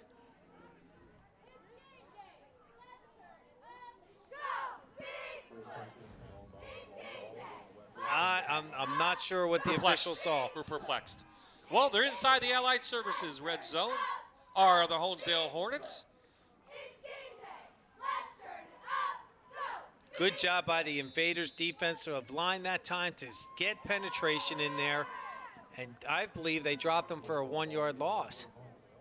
Up, No, they said 1 yard gain. 1 yard gain. Wow, they had them in the back. That's a great effort on the running back right there.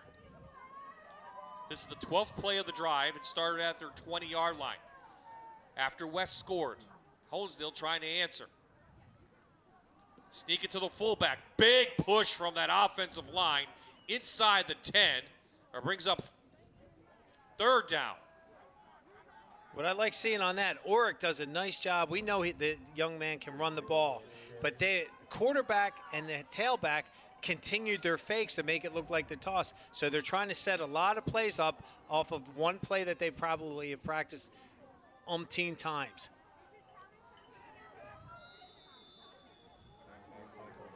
Honesdale up to the 1. That is Michael. It is a figure law 1st down. 1st and goal, Honesdale. They're going to set right up. Probably the same play coming. It is. That's just that lead ISO play in there. Same play, but West read it. But I think someone might have been offsides or some movement. They blew the whistle before the snap. Justin Sandoval does a great job timing this up. It's going to go against Honesdale. Dead ball, false start, offense number 10, 5 yards, still 1st down. Justin Sandoval, he did this the first half. He times that up, comes untouched, and almost took the handoff from the quarterback West.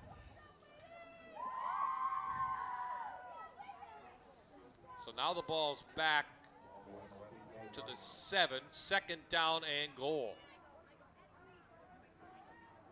Power I. Michael, nowhere to go. The invaders are there to stop him. He loses a couple, brings up 3rd down. Again, Sandoval doing a nice job leading that invader defense to stop that. So they're in that deep in their red zone. And again, look at the invaders. Coach Arisnak said that's one thing you want to do is do a better job with that first hit. And you saw all the black jerseys around there, making sure he goes nowhere.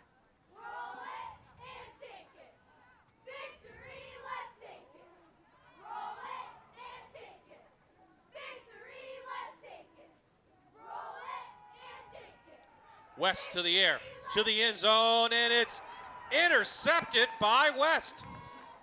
Is that Russell? I believe it is, number 8. Al-Kabir Russell comes up with the INT in the end zone, and that stops the Honesdale drive. You'll see. I was wondering in my head. Honestly, I was thinking they're going to go with the tight end pop pass, but the Invaders defense did a nice job covering those tight ends, so that play really wasn't there. West should have just thrown the ball away. You'll see the right side tight end, he's releasing, but the secondary coverage was right there with him, man for man. Yeah. When you don't throw the ball a lot, you don't think about it a lot. I mean, right. You don't throw it a lot, so. Now, if we had Coach Armstrong in Riverside here, yeah. Right, we know we wouldn't see too much running. No. So after the turnover, West is going to go straight to the air themselves. Good protection. Down the middle he goes, and this one is taken right back by Johnny Kaufman. Intercepted right near midfield.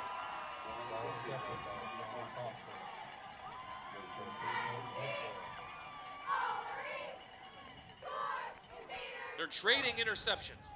Well, somebody might say it's as good as a punt, but you never want this. Again, that was kind of an ill-advised throw. You see that number 14, Camden White's like going, that was mine. What happened?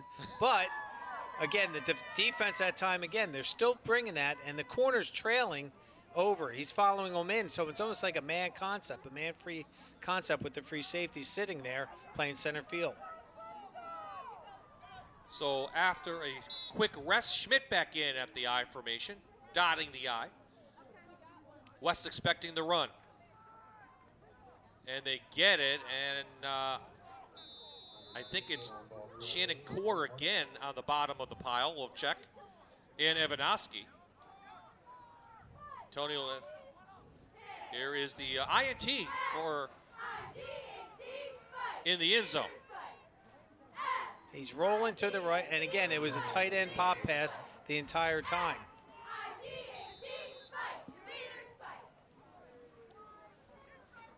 Oric again now with the carry. I don't know if you'll see Honesdale try another pass tonight. I'm sure Coach Russick, again, being at Susquehanna, yeah, they like to throw the ball. So he's probably got something up his sleeve. Former Pittston area offensive lineman as well. Schmidt to the corner. Towards a first down. Let's see where they're going to mark him. Right at the 40. I think it's right at the 40. About a yard short. Another flag. This is really, really late. This has to be someone saying something. Chris Bonafide is our referee tonight. He will let us know.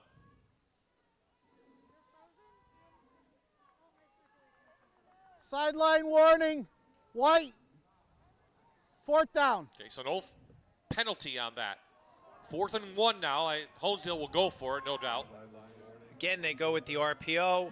Again, Schmidt going to the outside. Orrick doing a good job trying to seal the outside. And what ends up happening is when the officials are over there, if they touch somebody on the sideline, they're going to give them the warning, telling them to please back up, let us do our jobs. 2 for 2, Honesdale tonight on 4th downs. Looking to make it 3 for 3.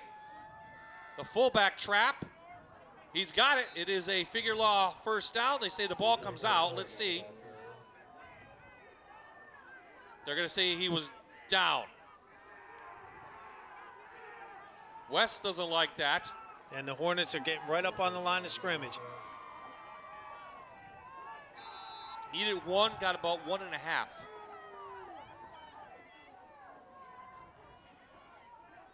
Clock keeps rolling here in the 3rd. West has closed the gap to 1. There's some movement up front on the hard count from Honesdale. First time tonight I saw that. Smart. It is smart very play. smart. Dead ball, encroachment, defense 45, 5-yard penalty, 1st down. Well, So first down play again. It makes your play calling a little bit easier knowing you got 3 downs to get 5 yards. You don't want to give Honesdale an extra 5. No, not with their run game. So this is just wearing down the defense too, right? They're going to be there. There's some tired kids out there right now. A lot of kids playing both ways, as you might expect. These are 4A teams going at it in Division II, the Lackawanna Football Conference. Schmidt powers through for a figure law first down up to the 26. And more importantly, he's doing a better job with ball security on here. They go with that just inside the ISO play. And again, he's just, as Bob would say, rumbling and bumbling. 8 yards for another figure law first I don't know down. if he's a rumbler and bumbler. He's not a rumbler bumbler guy. Like a slasher. You know? The slash. Oh, that's good for Halloween. Yeah, see?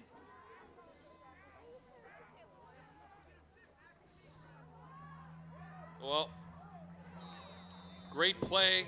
Number 42 I have is Michael Coyle. A couple number changes tonight. Does a nice job taking that RPO away. How do you stop it right there? You overlap a defender on the outside and tell him to penetrate. Does a nice job, and then he gets help from the other defenders out there. So it backs up Honesdale to the 31. That was John Walsh that helped clean up that tackle. Excuse me, 29. Inside the 30. West just now crowding the line of scrimmage, and this guy's tough. Orrick. Small in stature, but hard to take down. Boy, I'll tell you what, he just took somebody for a drag on that. That was a nice job running. They go with that inside fullback trap. There he goes. And right there, that's perfect tackling. You get your arms around the waist, but he just kept those legs pumping. So it brings up 3rd down now as this drive continues. Started at the West 49, and the clock keeps rolling. This is going to be another quick quarter.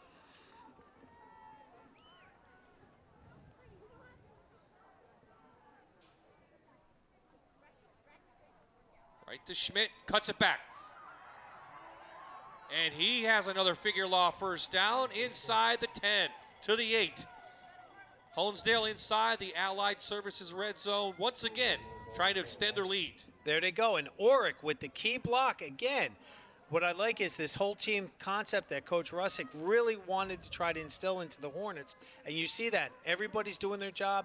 Everyone's blocking. And we've seen a slew of running backs back there. Right now, it looks like the Hornets might get that first victory of the season. West, though, wants to get their first victory as well, but they're going to have to hold Honesdale from the end zone. Fourth quarter is on the way.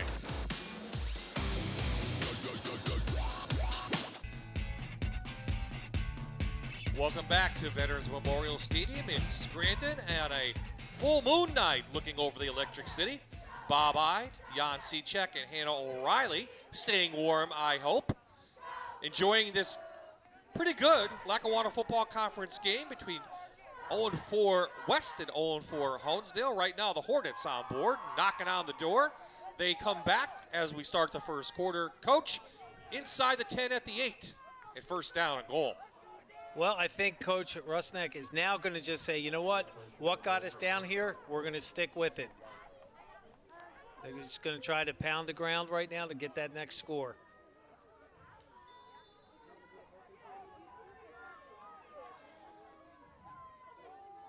So Peter West to Connor Schmidt, looking for a block, and he gets it. And on the first play of the fourth, it's a Hazelton Honda touchdown for Honesdale.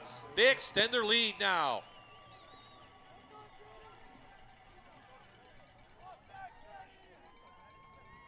Well, Schmidt's been their workhorse all night and all season, and now he gets his second touchdown of the year right here. Key block by guess who? Number 22. Oric doing that nice job with the seal block to allow him to get in there for that touchdown. And we have a timeout called. No, we have an injured invader. We have an injured West Scranton player. I think that's a cramp. He's rubbing his calf. Yep. I'm not a that doctor might be now. Russell. So unofficially, and I do the best I can with stats, I have now Schmidt 229 yards on the night. Wow. On the ground. How many? I'm going to count carries in a second. Okay. You talk, I'll count. How about that? Well, again, last week we saw that he had 173 yards. He didn't have any touchdowns on 38 carries. So, again, now he was rewarded with that touchdown again. But the offensive line, and he's going to have to really tell his buddy Oric out there, thank you for doing a great job with your stalk block, sealing the outside edge, allowing him to get in for a second touchdown of the year. 35 carries. 35. There you go. That's a lot of carries. West has just endured a tough season, obviously. Not only did they start late because of COVID, they have a brand new coach. The biggest loss to them probably is that Bell game. That's the game they wanted to win, and that was a good game here. Scranton just pulled it out 15-0.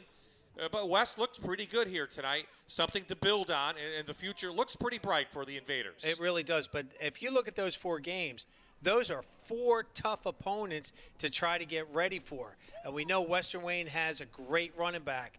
We knew that Scranton, that was just the Bell game. It didn't matter if both teams were 9-0, what would happen. So, again, Coach Harisnak knew that this is going to be a tough year, and then the future's looking bright for the Invaders.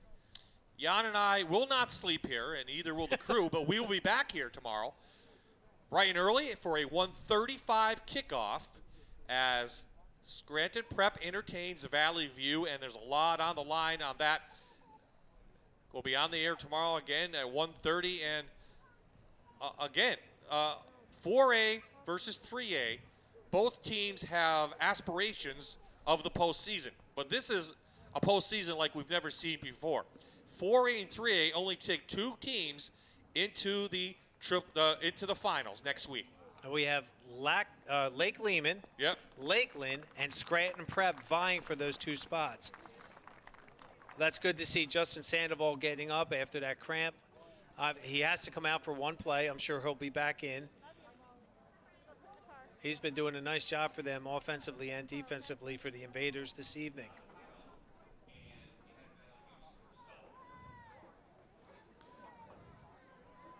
So the extra point now after the Schmidt touchdown. This will be Brady Hansen to extend the lead to 8.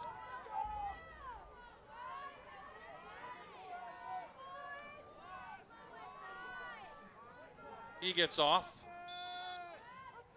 the field, and we are ready for the PAT. Big one. It is up, and it is good. So the Hornets' lead is now 8. We'll take a quick timeout. West gets the ball on the other side.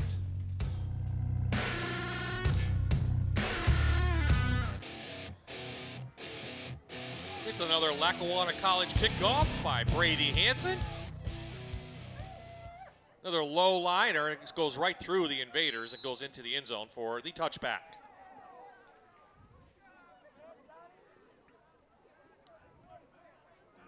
Saturday means one thing, and that's college football.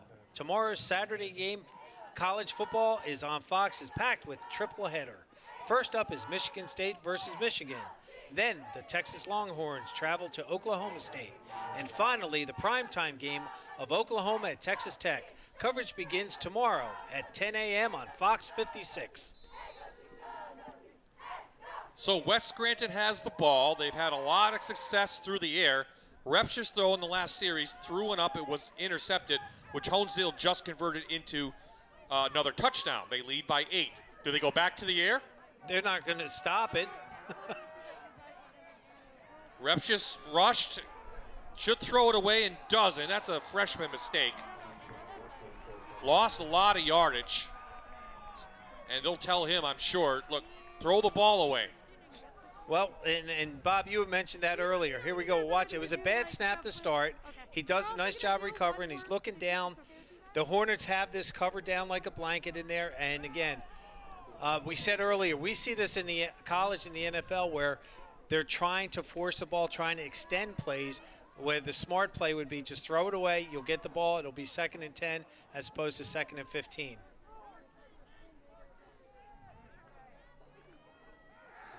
Looking again, Repsch just over the middle, and it's almost caught by Wellington with one hand. Look at, he's looking at the hand. I had it. I had that. And I credit the offensive line giving Samson Repsch all that time to throw. Good ball. Right. Oh, that would have been an ESPN highlight film, that one-handed grab. Nate Hendrickson, number 27, could have really lit him up if he wanted to. Did a nice job holding himself up because he was exposed. And he knew that, again, the ball was there, and he saw that the ball wasn't being caught, so there was no reason to lay that kind of hit on. Biggest third down of the night for West. Honesdale will get good field position if they punt this one away. Repsch just finds the handle. Looking downfield, he's going to take off. Holding the ball like a loaf of bread. He's going to pick up positive yardage, but now a call for Coach Rishnak. Does he go for it on 4th down? You'll see this. He's looking. Again, he's being patient back there, but now he's getting out there. Good fake, and he's looking. Again, tuck the ball away. trying to make things happen. Again, high school kids, especially a freshman, trying to really get things going back into the Invaders' favor at this point in time. Why not? Last game of the year, we're going to roll the dice. 4th down and 5. And we have a Honesdale timeout with 11:32 left in this game. So West now going to come over. What's the play call in this Keystone College timeout, by the way? First down. This is what we call first down play. What are you going to go to? All coaches will do this. What is the one thing that we do well? And that would be, I would have to say, if they went with some type of slant pattern, maybe the sluggo, slant and go, Repsch has been given time to throw the ball, so why not? I'm going to call draw play, thinking Honesdale's going to think there's going to be a pass. My call. What do I know? A lot of injuries this year on the sidelines, including their starting quarterback who didn't even make the season. And more on that. Let's go down to Hannah on Caden Merrifield. That's right, Bob. He broke his wrist. He's been out the entire season, but I had the chance to sit and talk to him about what it's been like watching his team play this year. Caden told me he would do absolutely anything to go back out there and play with those guys one last time. Unfortunately, this is Caden's final year of high school football and his team's last game of the season, so to work this hard and have to sit out has been difficult for him. Luckily, Caden plans on playing in college, but where he's going is still being determined. He did tell me he goes to physical therapy and plans to hit the weight room and start practicing as soon as he can. Caden also wanted to make sure his team knows how important it is to cherish high school football, especially for those who are playing for the last time. Bob and Jan, it's got to be tough. Oh, he's tough right here as Repshis on 4th down's injured. He's laying right there. We'll take a look at the play again. Trying to throw it, and coach, break it down. Well, here we go. They go with the play action, the RPO. He's rolling. They had the slant, the way the coverage was formed, that slant to the outside receiver was there. Just, it should have been thrown right away. And then Repshis, when he went down, he was grabbing at his right knee. So you'll see. Oh. Jacob Berline brought Repshis down. Gingerly, brought awkwardly. Yeah, that'd be the word. Oh, there was nothing dirty about it. No. It's just the way that he landed on this. You'll see right there, the slant should have been hit right then. They were playing a soft coverage. And you'll see right here, he's reaching that ball out. And just the way that rolled up on the ankle or something there. That's a tough loss.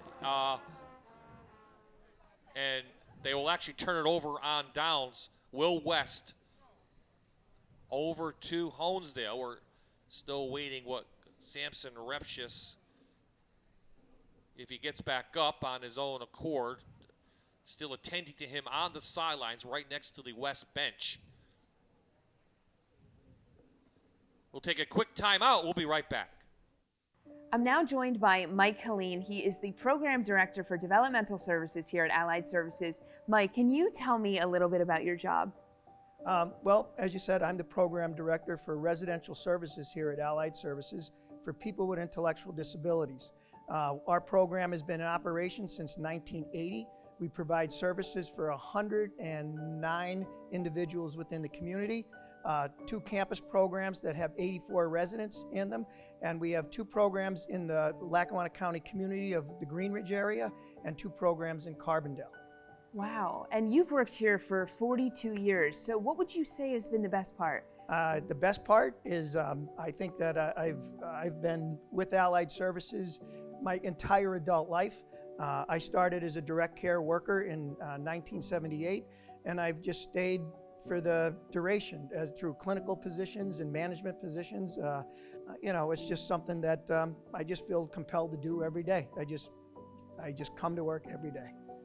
So I'm sure you've seen coronavirus affect a lot of jobs here, but how have you seen it affect the developmental services? For our residents, I think the greatest thing has been the inability to see their families. It is unbelievable the emotions that are displayed between moms and dads and our residents who have not seen them since March.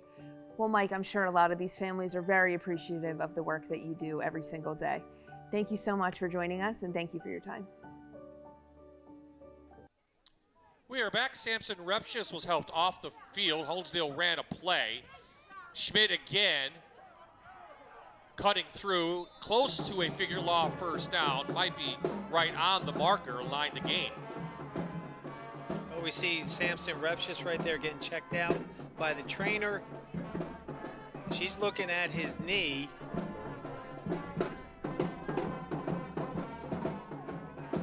Following up on Caden Merrifield, which Hannah told us before that 4th down play. He's a very good athlete, baseball, basketball. He has a lot of options. He's a very great athlete, good student athlete. He'll find a college that will fit what he wants to play, whether the sport is. So now Honesdale back to work. Orick finds a gap in the middle. And he's inside the 5, 1st and goal, inside the Allied Services red zone for the Hornets. They're going to come up quickly and run a play. Well, right now the Hornets are going inside, outside. A quick hitter with Orick. He's a tough young man, 195 pounds. He's tough to get off. Orick to the outside from the 4. Oh, no, he's still being pushed, and finally they do blow the whistle.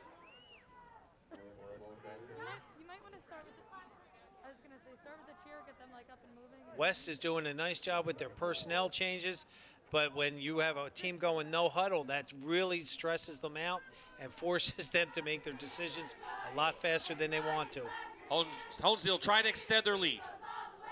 Good job by the Invaders, sniffing that one out. Yep. Or about a yard short.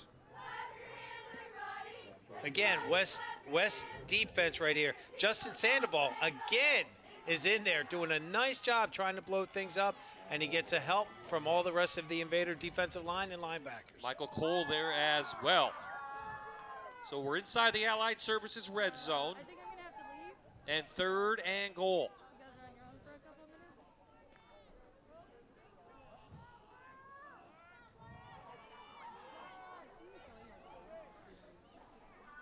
West the sneak, and it is a Hazleton Honda touchdown, I believe. Yep, the official did. Yep. Came in from the other sideline. For Peter West. That's his second this evening, too. Nice job with the line surge. Not as easy as the first half one. There's a lot more black defenders right in there. The West Side Invaders coming in there, trying to stop it, and just not enough at the line of scrimmage. Trying to extend the lead to 15. The Hanson kick is up, and it is good. So with 8:39 left in this one, Honesdale might be on their way to the first win of the year.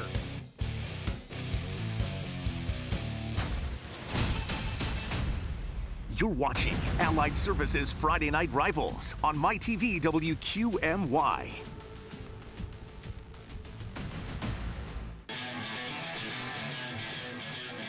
Friday Night Rivals returns to downtown Scranton. It is a Lackawanna College kickoff for the Hornets, who now lead by 15. In and out of the hands of Wellington. And he finds room on the outside. And Wellington with a nice return past the 45 to the 46. So, Coach, who is the West quarterback with Repchus now injured? Well, we saw John Walsh taking snaps over here on the sideline. So we'll have to wait and see. And again, that's going to limit their offense now. Walsh is a senior, so he would probably know his previous coach's offense a lot better than this year's.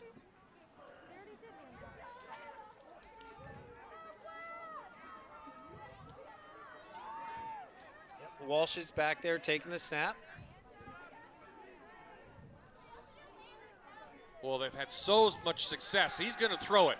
They're going to continue to throw it, and Walsh just can't find anybody. The pocket collapses, and he's taken down for a sack, a loss of 2. Well, Honesdale's doing a nice job with that man-free concept back there. They're covering down the outside receivers one-on-one, allowing the free safety now to go to where the quarterback's looking. And again, nice pressure by the defensive lineman of Honesdale. This just shortens the playbook when you have Walsh in there, who's usually a tight end, not used to throwing the ball. They've had so much success throwing tonight. And they're trying to, but getting somebody coming right off the bench, especially at a different position. Tight ends aren't really considered skill kids. Good ball, delay a game, offense number 44, 5-yard penalty, 2nd down. And you got now a new signal caller in there, so the plays aren't going to come in as fluid. He's trying to understand what coach wants and then trying to verbalize it to the rest of the team. Walsh back, going to just air it out into triple coverage. It goes right into the hand of Johnny Kaufman, his second INT on the night, and he's got room to run. Host of players in the white jerseys leading the way, and he's up inside the 30 to the 28-yard line. It's another turnover for the Invaders, and this one may be put away with 7:20 left in the game.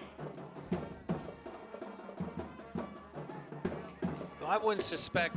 Here's their interception. That's a nice ball being thrown, but again, there's no timing with the receivers and quarterback at this point in time because they just haven't practiced that. And this was a great return right there to set up the Honesdale Hornets, but there was a penalty.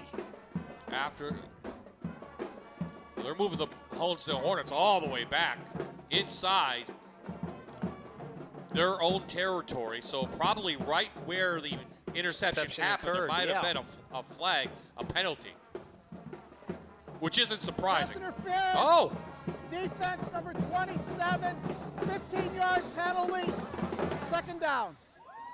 didn't see that coming, Coach. No, we didn't. Well, a break for the Invaders. It's West ball at the Honesdale 46-yard line.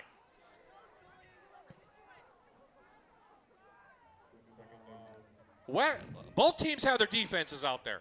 I've never seen that before in my life. Well, I'm still trying to figure out if. So are the coaches for West. Look here, Coach. Let's look at the. I'm trying to figure out. Okay, so we have an interception at the 33. So there's 27. You saw 27 briefly. Right. I don't know who that was intended. It looked like Wellington. They're going to call interference. And he returns the ball now down inside. Inside the 30. Right. So if it's a 15-yard penalty, I don't understand where second down's coming up. It should be a 15-yard penalty from the first down, where first down was. It's about the 46-yard line, the West 46. Yeah, that's. I wonder if we will get an. We're not going to get an explanation.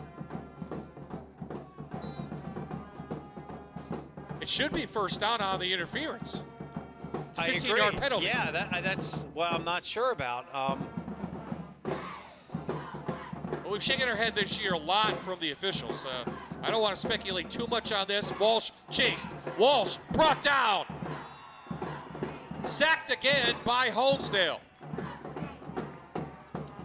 You'll see number 55 in there, Jacob Berline. He finishes it up. You'll see there's pressure coming in from number 50 right there, number 77, 75, Jeff Johnson. Yeah, Kyle Hansen finally takes him down, and they are well back to the 46 of West. So a loss of about 10 on that brings up 3rd and long.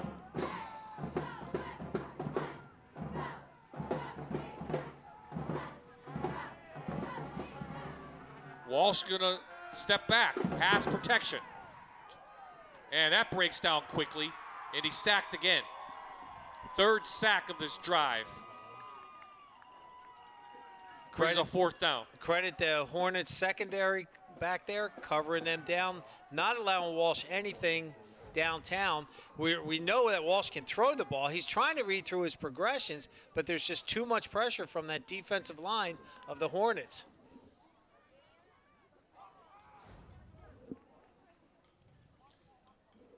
They better get the play off quickly. There's still all 10 seconds on the play clock, and Russell just got back to the huddle. He was all the way downfield. And they do. Here comes the big rush. They're just going to air it out. That is interference as well. It was. That is clearly interference. We're having all kinds of problems in the secondary tonight. That was Peter West getting called for that. Now let's see how they mark this one off.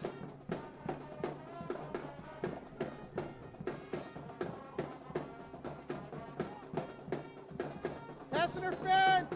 Defense number 1, 15-yard penalty, still 4th down. Yeah, it was. It would have been 4th and 18. Now it's 4th and 3. Yeah, he knew it. He grabbed them by the shoulder pads. West's best play tonight is throw the ball up, and we're going to get an interference from the Hornets. It's happened 4 times tonight. And I'm sure Coach Arisnak would be not going to be saying woulda, coulda, and shoulda. To not have your starting quarterback to start the season, and then to go to a freshman, and now to go to like a third or fourth string type of kid. Oh, Russell brought down from behind, short of a first down. Nice play by Jacob Burline. The junior linebacker takes it down. Honesdale takes over. So here we go, bad snap, he again manages it. He's trying to look downfield and tucks it up and goes, but just not enough there to get that first down. So after all that, on the one series, Honesdale does take over at their own 46. 5:33 left in the game. I would suspect that the Hornets will not go to no huddle to try to run this clock out.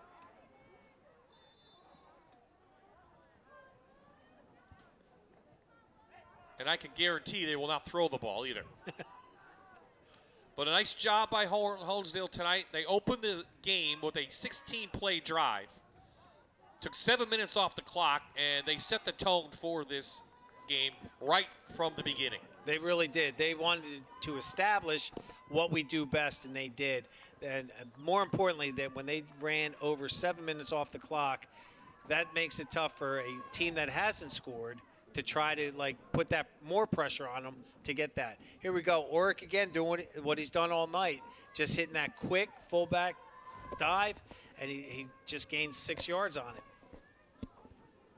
The defense for West has been on the field a lot. And those long drives are starting to really take a toll on the defenders right now. Schmidt gets to the outside. He has a figure law first down and much more inside the 30. Bounced out of bounds just near the 25-yard line. We're not seeing anything really fancy. Again, just an outside zone play. Again, we're influencing block up front. Number 50 for Honesdale, Kane Rogers, is allowing the defender to come upfield. He turns his shoulder to the sideline to allow the defender to go inside, and the running back's going to the outside. Schmidt's going to, well, he's over the 250-yard mark on the night. Oric up, the clock continues to move. We're under 5 here.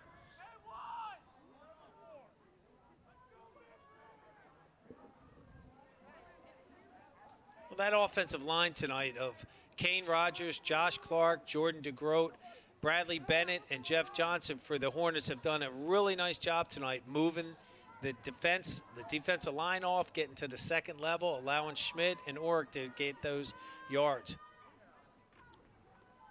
Honesdale turned the ball over only a couple of times, Coach, but they haven't been hurt by that tonight, and they haven't had the mistakes they previously had in the first 4 games. And that's where you can start to see improvements in your offensive scheme and what's going on. But more importantly, the confidence that these kids have now in how things are being done. They're doing a much better job getting the play transitions in and out. They're using a bevy of running backs back there. I mean, we've seen Max Michael back there. Oric's doing a nice job. We know Schmidt, as you said, Bob, has run for over 250 yards.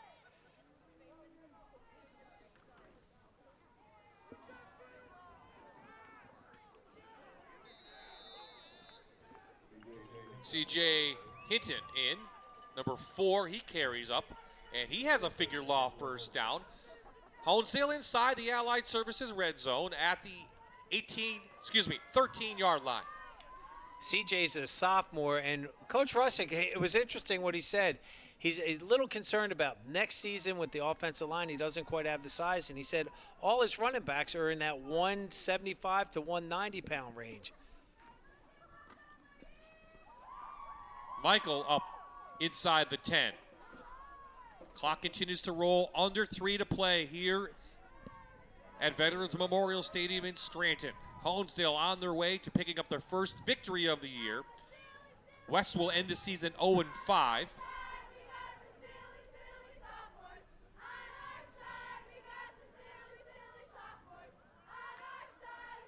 But West just happy they could play this game, as Scranton has gone to a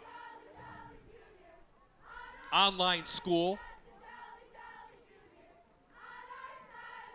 The board allowing Scranton and West Scranton to finish out their regular season as a flag comes in.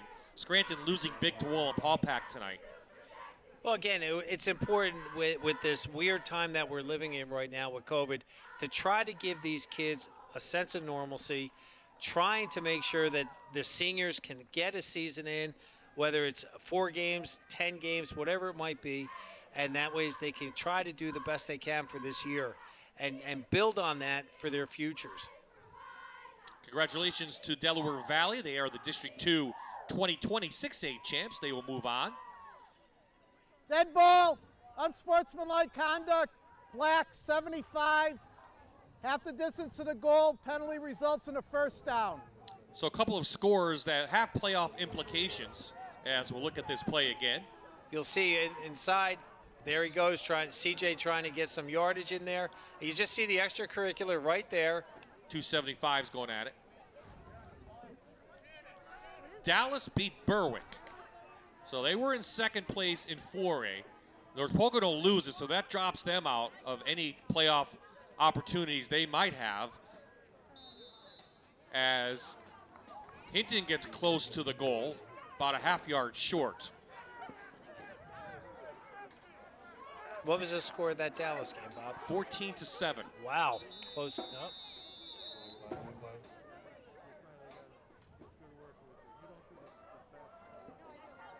I want to thank Tom Smith and the administration for allowing us to televise tonight's game. We will be in our seats tomorrow at 1:30 right here as Valley View takes on Scranton Prep, another Division II game in the Lackawanna Football Conference.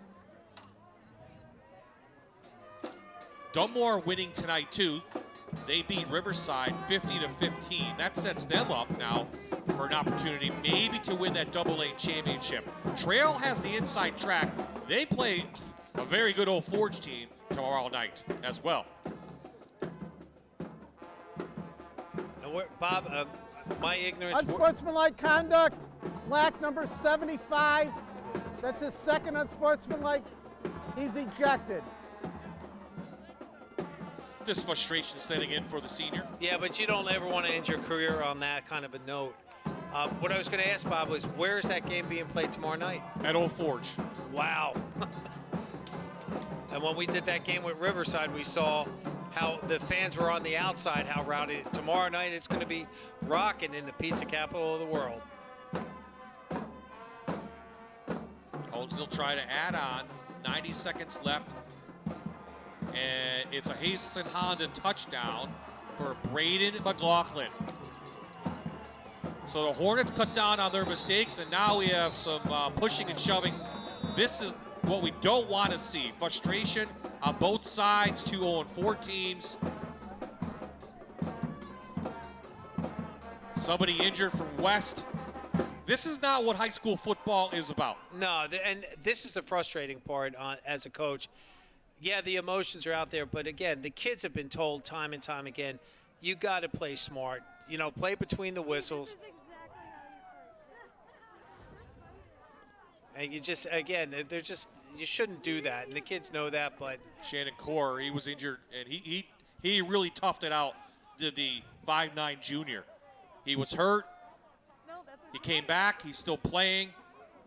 I think he might have taken something to the eye. I don't want to speculate, but he was holding his face guard area, and there are flags all over the place.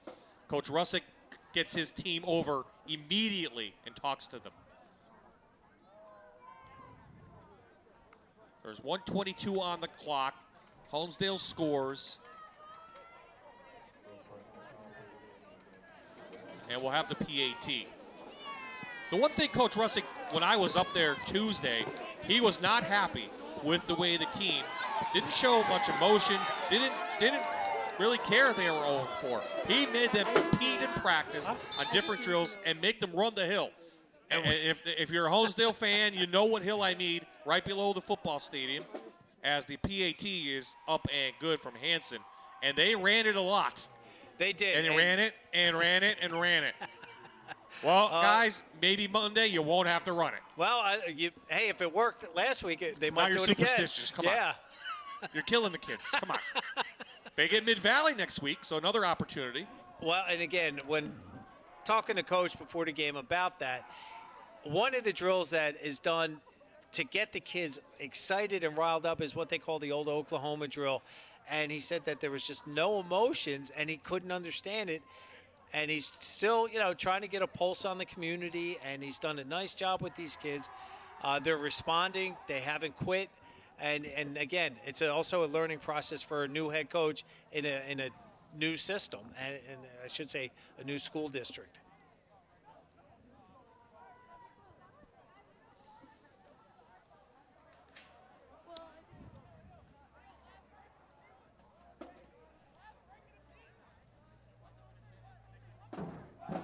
So Honesdale now will kick off really at midfield after the penalty. In fact, they're going to kick off inside West territory.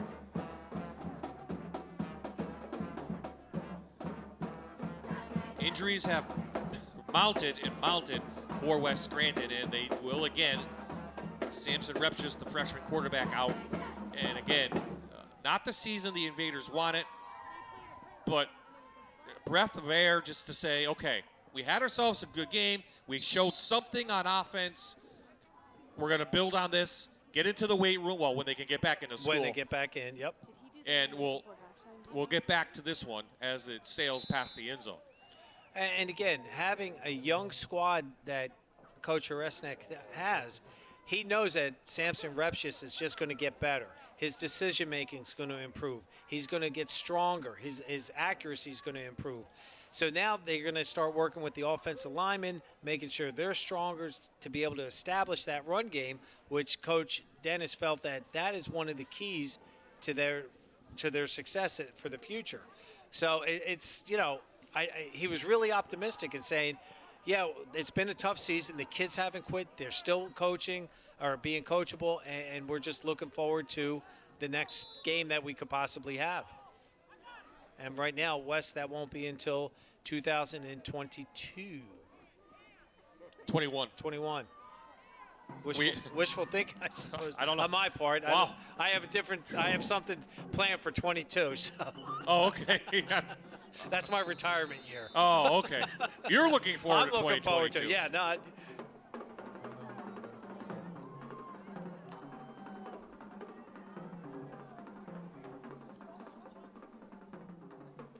So Oryx scored a couple times tonight.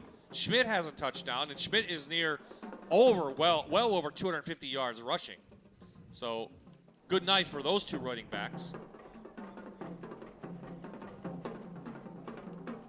This Sunday, it's an NFL doubleheader. First game is the Green Bay Packers as they host the Minnesota Vikings.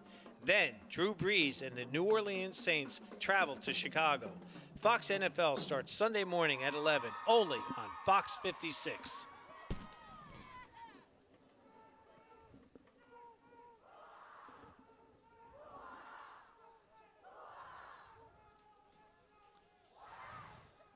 Some big college football tomorrow. Also, don't forget, we'll be back here, Valley View and Prep at 1:30.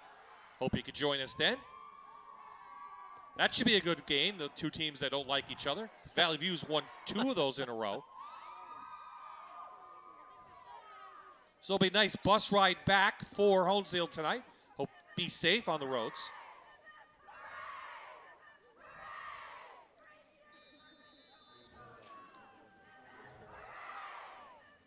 There's Justin Sandoval on the carry and stopped.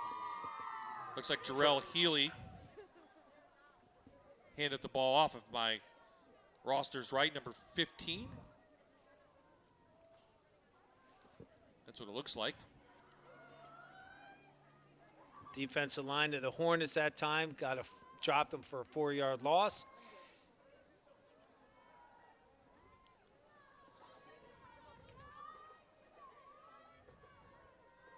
Little pitch, ball's on the turf. Still out. Still out there. And they're still battling for it, and it's probably apropos that Honesdale comes up with it at the 15-yard line. Here we go, Coach. Look at it again. Here we go, right there. Just again, toss play.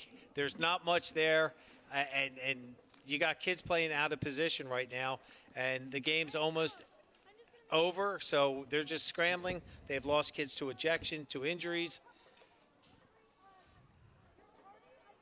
There's no scenario that you can go through as a coach to work something like that out, especially when you have the injury factor. The next man up mentality, it's what all coaches preach, but sometimes kids aren't ready to step up, or they're trying to learn a new position. So victory formation for the Hornets. They will pick up win number 1 on the year. Congratulations to them. And congratulations to Coach Russick, his first ever varsity victory as a head coach. The Avoca native going to go home happy tonight. Honesdale with a couple more games next week. In the next 2 weeks, I should say. And at least, they'll be happy with the way they played tonight. The final score, the Hornets 42. As Coach gets the game ball, the West Scranton Invaders with 20. Hannah will have our players of the game after this break.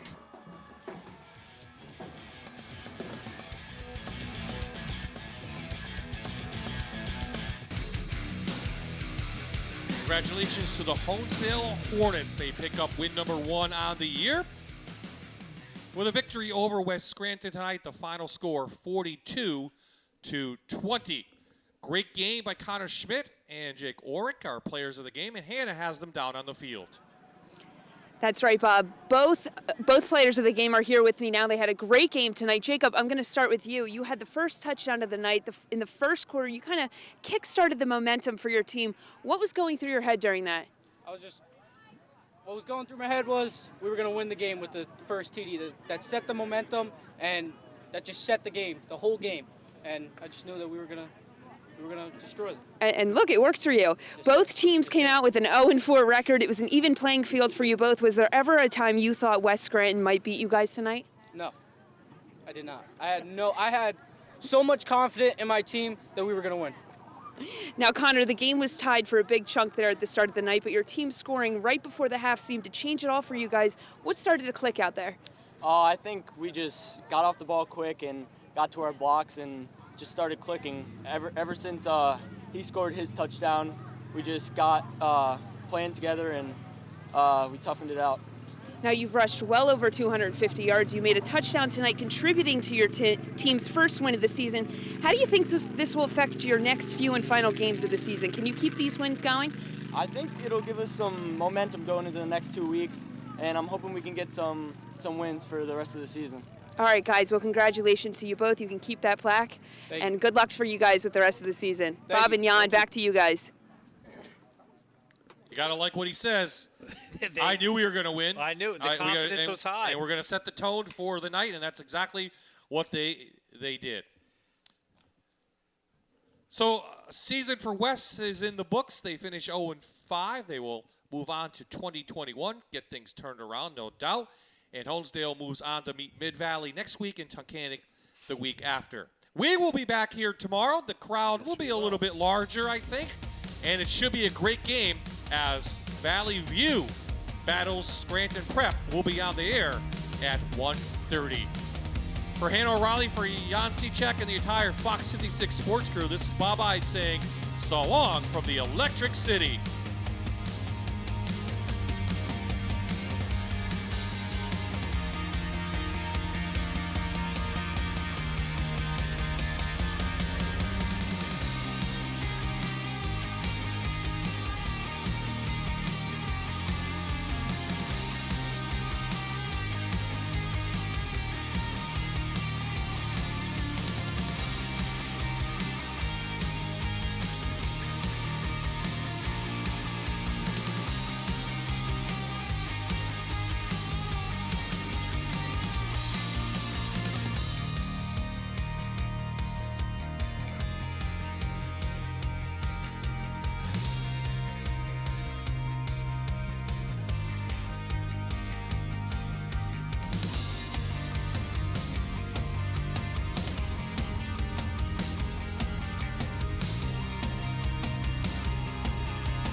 You're watching Allied Services Friday Night Rivals on MyTV WQMY.